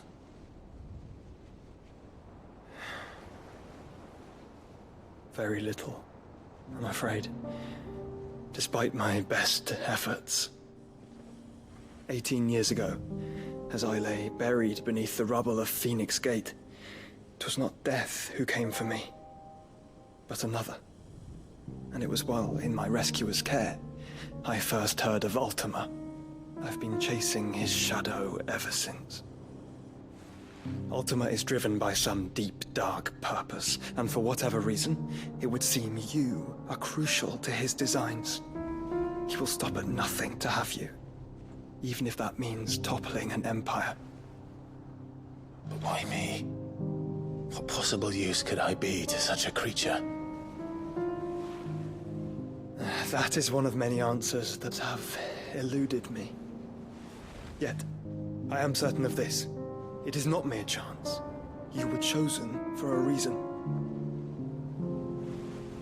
All dominants carry within them the might of an icon. Nigh limitless power that is at once acutely limited. I wield fire, and only fire. And I only ice. 8 wardens for 8 elements. But you, Clive. You are different. You're special. Your abilities begin with the flames of Ifrit. But they do not end there. The fact Ifrit can even exist goes against everything we thought we knew of dominance.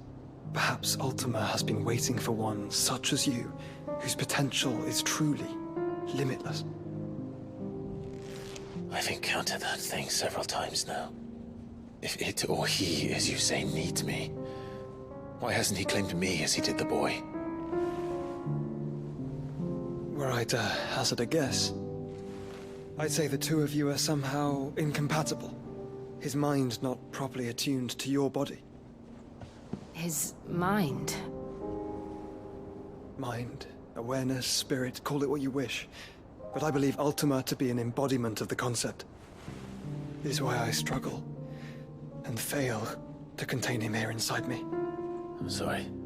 Inside you? With every setting sun, I feel my strength wane. And though the Phoenix's flames mend the prison I have made for Ultima, they do so at a cost. We must find a means to bring an end to him before I meet my own. What were you thinking? It was that or let him take Clive. And I've always had a soft spot for my brother. But that doesn't mean you should sacrifice yourself to save me.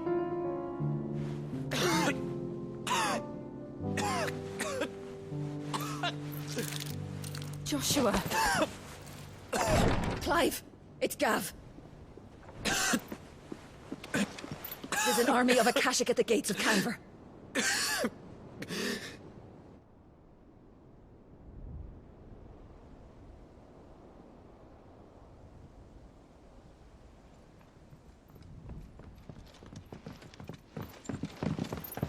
Well, what's the short of it? It's all Tyre told you.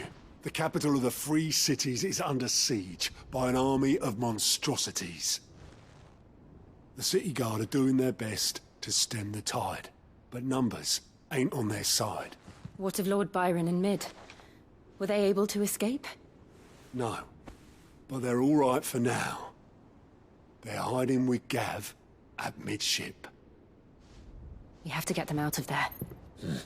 And we shall. Otto, prepare a Stolas. Tell Gav to stay exactly where he is. Understood. Vivian, what's the swiftest route to the Free Cities? That sounds like a question for the map. Look here.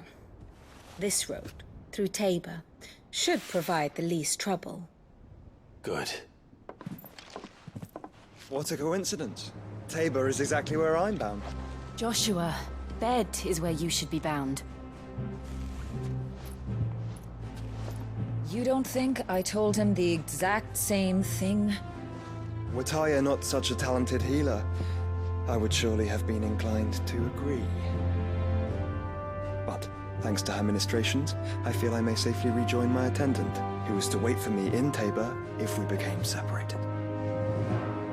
All right, we travel together. Clive! If he stays close to me, he'll be fine. Thank you, brother. I'll look after him.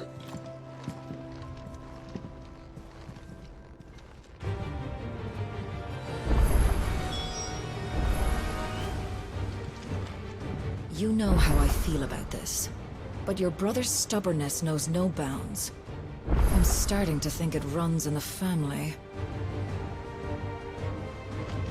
My attendant was with me in the Dominion before I primed. She would have watched the battle unfold and witnessed its outcome. I trust you'll be waiting for me in Tabor, where I can finally introduce you. Back again?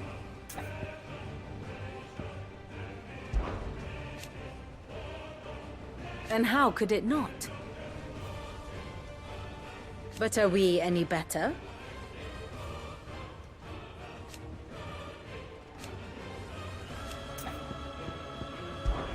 I cannot claim. Such are the wages. Ironic, then. Allow me to educate you. Very good. Tyre's right. Your brother is in no condition to travel. That's all I'll say on the matter. It's Mid, Gav, and your uncle we should be thinking about now.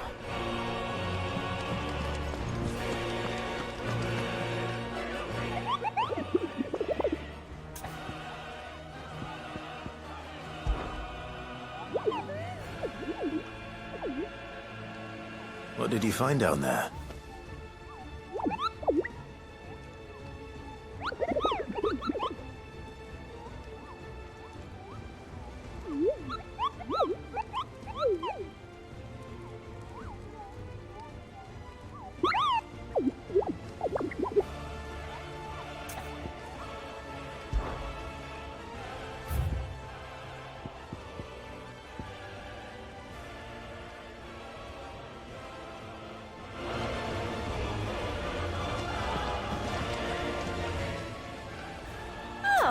I wasn't expecting you back so soon. Here's everything we've received and everything promised. Here you are.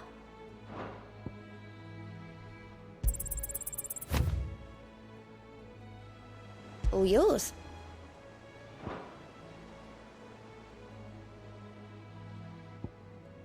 Come again. I may have more for you. Fancy a look at the list, do you?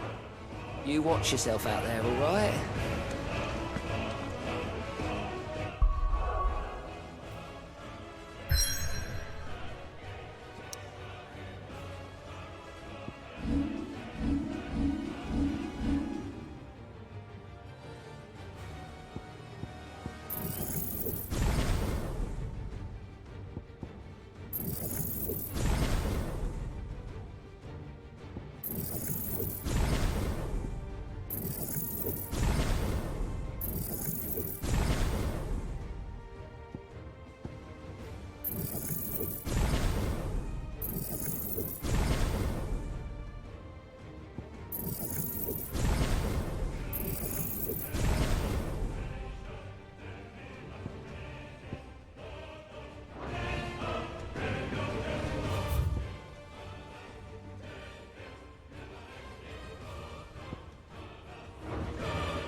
Seems the hideaway's lost. Blasted book! Here, you put me in this situation, Clive. You can bloody well get me out of it. I need a hand with a recipe. Are you sure it's me you're looking for? I'm not much of a cook. I'm all the cook will be needing, thank you very much. What I want from you is a little of your time, right? Oh, and perhaps your sword. You remember Ivan's stew, right? Well, despite the look of the thing, and that awful stench, people wolf it down. So I thought I'd try making one of these supposed masterpieces myself. Had a peek at the book and gave it a go, but, well... It wasn't as straightforward as you'd hoped. Ivan had the same problem. Yeah, but this is my blimmin' kitchen, and I will not be outdone. So if you don't want to be seen as playing favourites, I suggest you lend me a hand. I've never been one to play favourites, Molly. And I would be only too happy to lend you a hand. So, what's on the menu this time? A fried mortress of skyworm. That's one heck of a name, innit? Recipe seemed easy enough to an old hand like myself. Thought I'd followed it to a T. Only, turns out skyworm livers and drake's mint are not what I thought they were. At least I hope they're not, given the rancid mess they made. Ivan said the recipes in the culinary pilgrimage date back centuries. Who's to say the ingredients even exist anymore? Wow. That's a question for a scholar, wouldn't you say? Perhaps you know of one? Kindly old fella who haunts the shelves, maybe? Fine. I'll go and speak to Harpocrates. Perhaps he'll know something. And if he does, I'll see if I can find your ingredients for you. You do that. Lest we forget, you've got a reputation to uphold.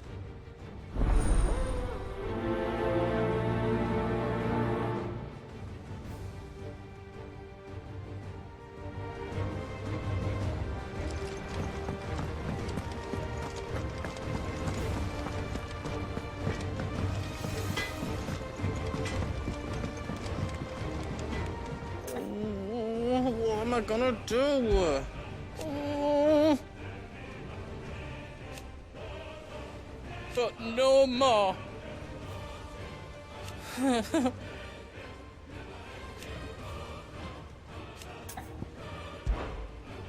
Is everything all right, Goose? You seem more discomposed than usual. Oh, I don't know what that means, but I'm in a bit of a muddle. Oh, I think Nan might be in trouble, and she's... It's all right. You can tell me. Oh. There was a trader came by. One of our usuals, like. Said he'd heard some rotten rumours about her down Dalimil Way. folk are saying she's been selling to bandits and cutthroats and that. I mean, she's fond of a chance to make a coin or two, aye, but she'd never do business with baddies. Especially not the kind who go hurting people who haven't done out. I wanted to ask her about it myself, but I'm scared she'll give us a tongue lashing. She'd never give your tongue a lashing, though, would she? Don't worry. I'll speak to her. Oh, thanks, Clive. You'll let me know what she says, won't you? Of course. I'm sure it's all just a misunderstanding.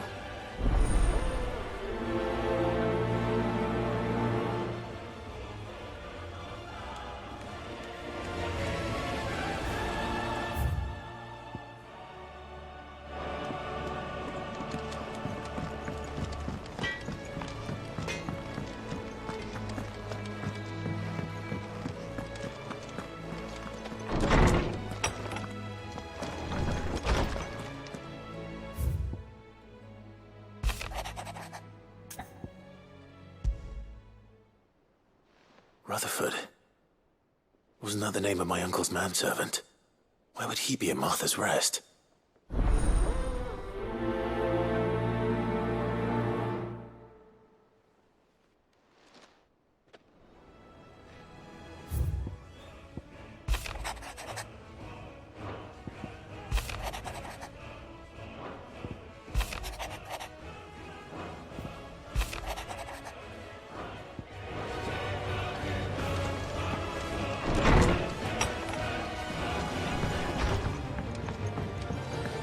See the pair that got pulled into time?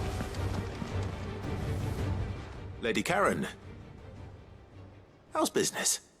Not nearly as foul as the weather. You're doing good trade then? Both in and out of the hideaway? Can't complain. Wait, what exactly are you getting at? Not once in 5 long years do you pay my affairs half a care, but here you are today, raking me over the coals like a bloody popoto? Just asking. Out of interest. All right. I'm here because I was told that certain rumors have been circulating. About you selling weapons to brigands. Oh, are you? And who was it who knows me so well as to tell tales of my evil exploits? I didn't exactly hear firsthand. All I know is that someone in Dalamil has been spreading word to that effect. And what? You believe it? You think I'm profiting off the blood of innocents, do you? Look, I've done things I'm not proud of. Might be there were a time when I turned a blind eye to the wretchedness of the world so I could line my pocket. But that woman is no more. And you'd know that if you'd ever paid the slightest bit of notice. You're right, Lady Karen. I apologize. It was wrong of me to doubt you. No, it was. Now, I reckon you've got better things to do than pointing your do-gooding finger at a poor old woman. Of course. Good day.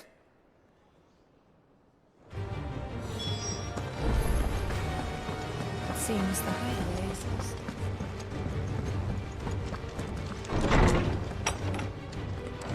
There's a storm coming, Sid. Will there be... Sid, perhaps you can help me solve a mystery. I can certainly try. Who's gone missing this time? It's not who, but what.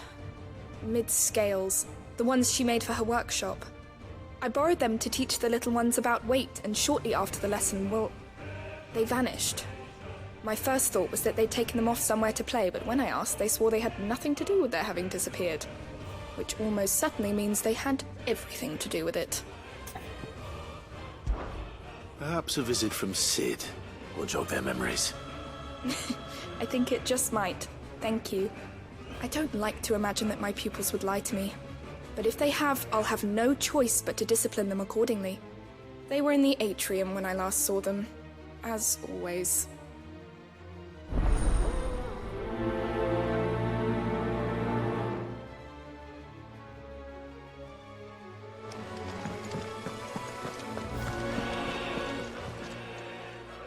Lawsman Harpocrates. I've come to pick your brain if you don't mind. It's about the book you lent Ivan. Ah, Valisthea, A Culinary Pilgrimage, a classic. One of my favorites, in fact. The young man did a wonderful job with the Chance's stew. I do hope we shall be able to sample more such marvels in due course. That's actually why I'm here. I don't suppose you know where I might find skyworm livers and drake's mint. Ah, so the fabled Sanbrequois delicacy is next on the menu. Delightful. The descriptions of fried mortris never fail to make my mouth water. Now, skyworm is a somewhat antiquated name for the wyvern, their ground livers being the paste from which the mortris is made. Dragon livers. How very Sanbrequois. One would have thought the disciples of Bahamut would have a touch more reverence for their icon's brethren, but apparently not. I believe the specific dragon the recipe demands is the blueback wyvern, said to be the very color of the sea beside which it resides. So we know where to look for our liver. But what about the drake's mint? Saint's bonnet in contemporary parlance, a herb which grows along the North Reach coast. I gather that one can locate the cheerful yellow flowers by their heady scent alone, so I'm sure you'll have no trouble finding them. I may add that people once believed game was best served with the flora that sustained it in life, in which regard fried mortris of skyworm is undoubtedly a typical dish of the time. Meaning that if I find one, I find the other. To Northreach, then. Best of luck, Clive. And do save me a bite once the dish is complete.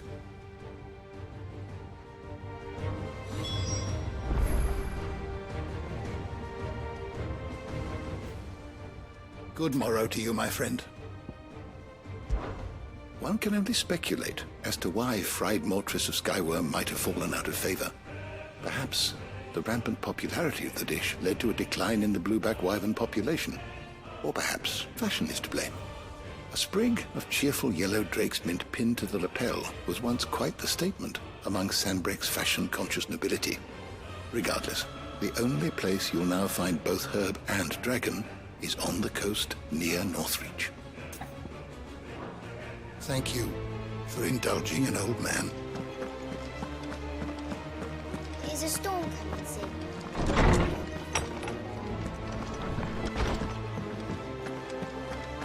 It seems the hideaway is...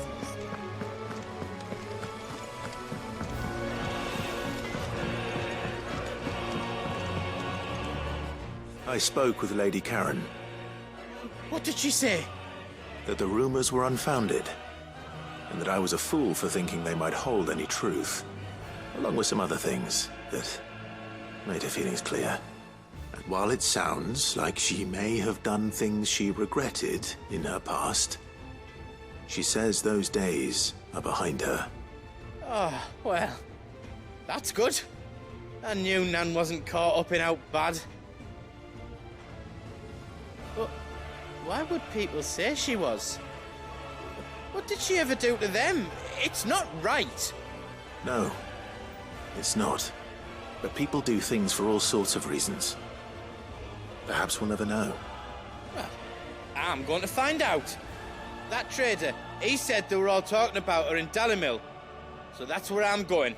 I'll find someone who'll tell me, you'll see. Are you sure that's wise? Whoever's spreading these rumors means Karen ill. Oh, right. But that's why you'll be coming with me, isn't it, Clive? I suppose it is.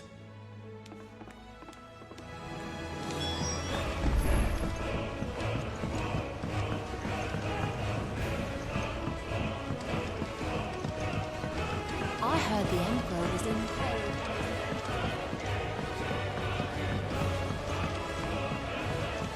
We're all gonna die! You hear me? What do you reckon we should do? I say we should just...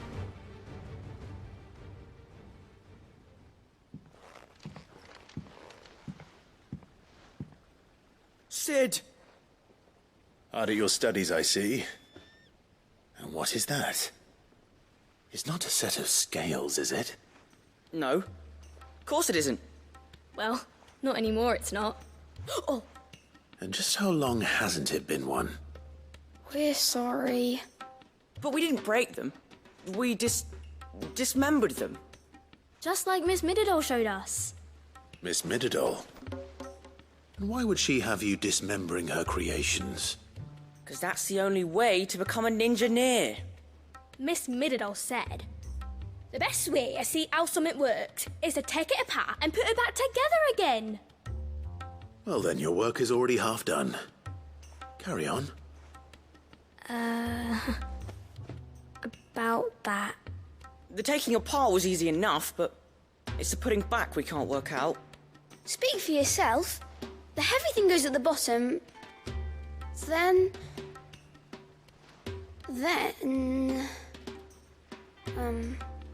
You three need to learn to take responsibility for your actions. So let's have a look at these parts with fresh eyes, shall we?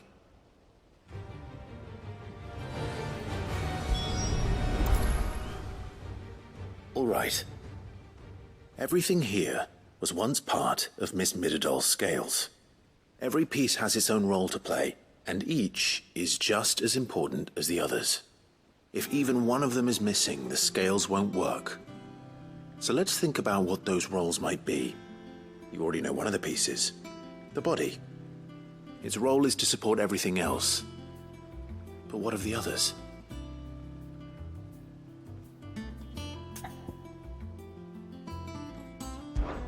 This is called the arm. Why do you suppose that is? It doesn't look much like an arm. You're right. It looks more like a wing. Like a chocobo wing! You've ridden a chocobo before, haven't you, Sid? Will you teach me to ride one day? I'll think about it. Now, what do arms do? Hold things. So wait, maybe this arm holds things too? Good thinking. You're on the right track. These round parts are called the pans. You all know what a pan is, don't you? I do. Molly uses them in the kitchens to fry bangers. But these aren't for frying bangers, you idiot. They're for weighing stuff. But what if I wanted to weigh Goots? I don't think he'd fit on that little thing. Probably not. What are the chains for? Holding the pans up? Well spotted. Which means something must hold the chains up in turn.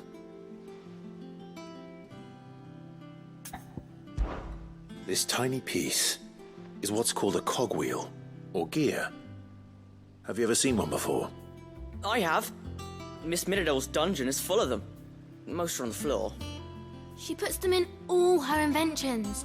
They spin round and round and round and round and... That's right. They're very useful when you want to make things move. Do you remember if there was anything on the scales that moved? I remember the arm moved when I tried weighing an apple. And then somebody ate it. It's not my fault. You shouldn't have tried weighing it before lunch. You know what part's supposed to move and how it's supposed to move. So, let's put the pieces together first, see what doesn't move, and then stick the cogwheel to that. Not a bad idea. You see? It's not so difficult. So, now that we've taken stock of the parts and learned what they do, what do you think? I think we've got it. Then here's what we'll do. You tell me what goes where, and I'll put the scales together. Well, obviously you need to start with the body. All the other pieces fit onto it, don't they? And the arms go on the body, just like real arms. Or wings, if you're a chocobo. And then the arms hold the pans by the chains. Very good. Let's see if that works. There. All finished.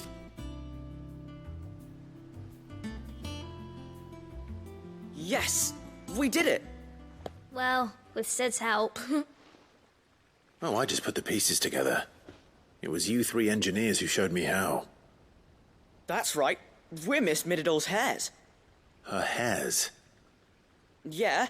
Hare's for the future. She's showing us her secrets now, so we can help out the hideaway when we're older. What do you think, Sid? Are we almost ready?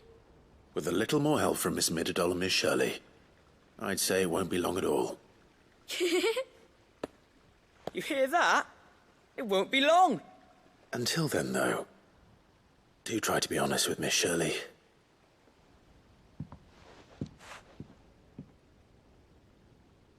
Hey, look! We never used the cogwheel.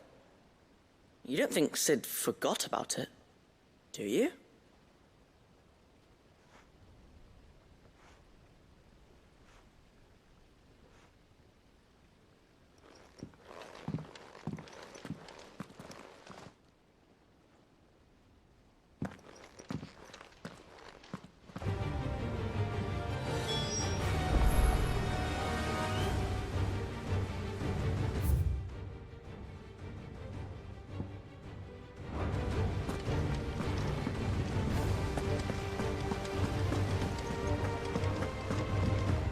We're all gonna die! You hear me?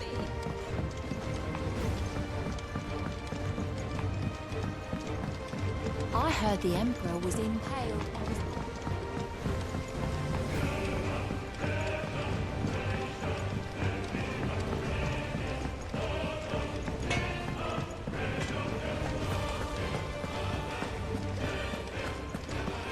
Seems the hideaways.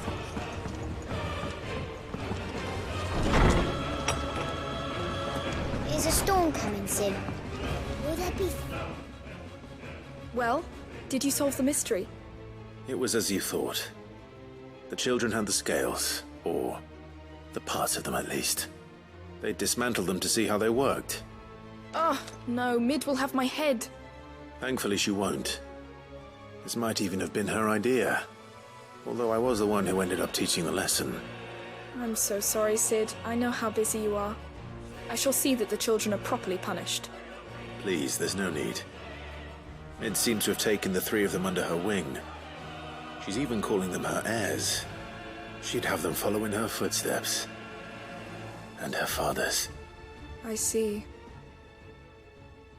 Sid, do you know why Mid has been spending so much time at the hideaway of late? She told me it was because her studies have been interrupted by events in Canva. Is that not true? No, it isn't. The university offered her a commission.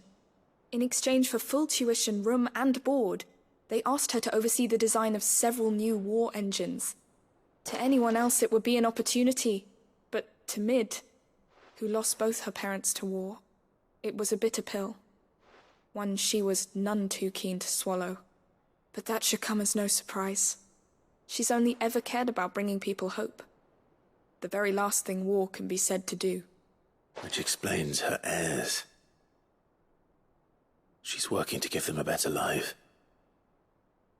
And so should I. What's the odd engineering lesson? You've given them far more than that. And I'm sure they're very grateful.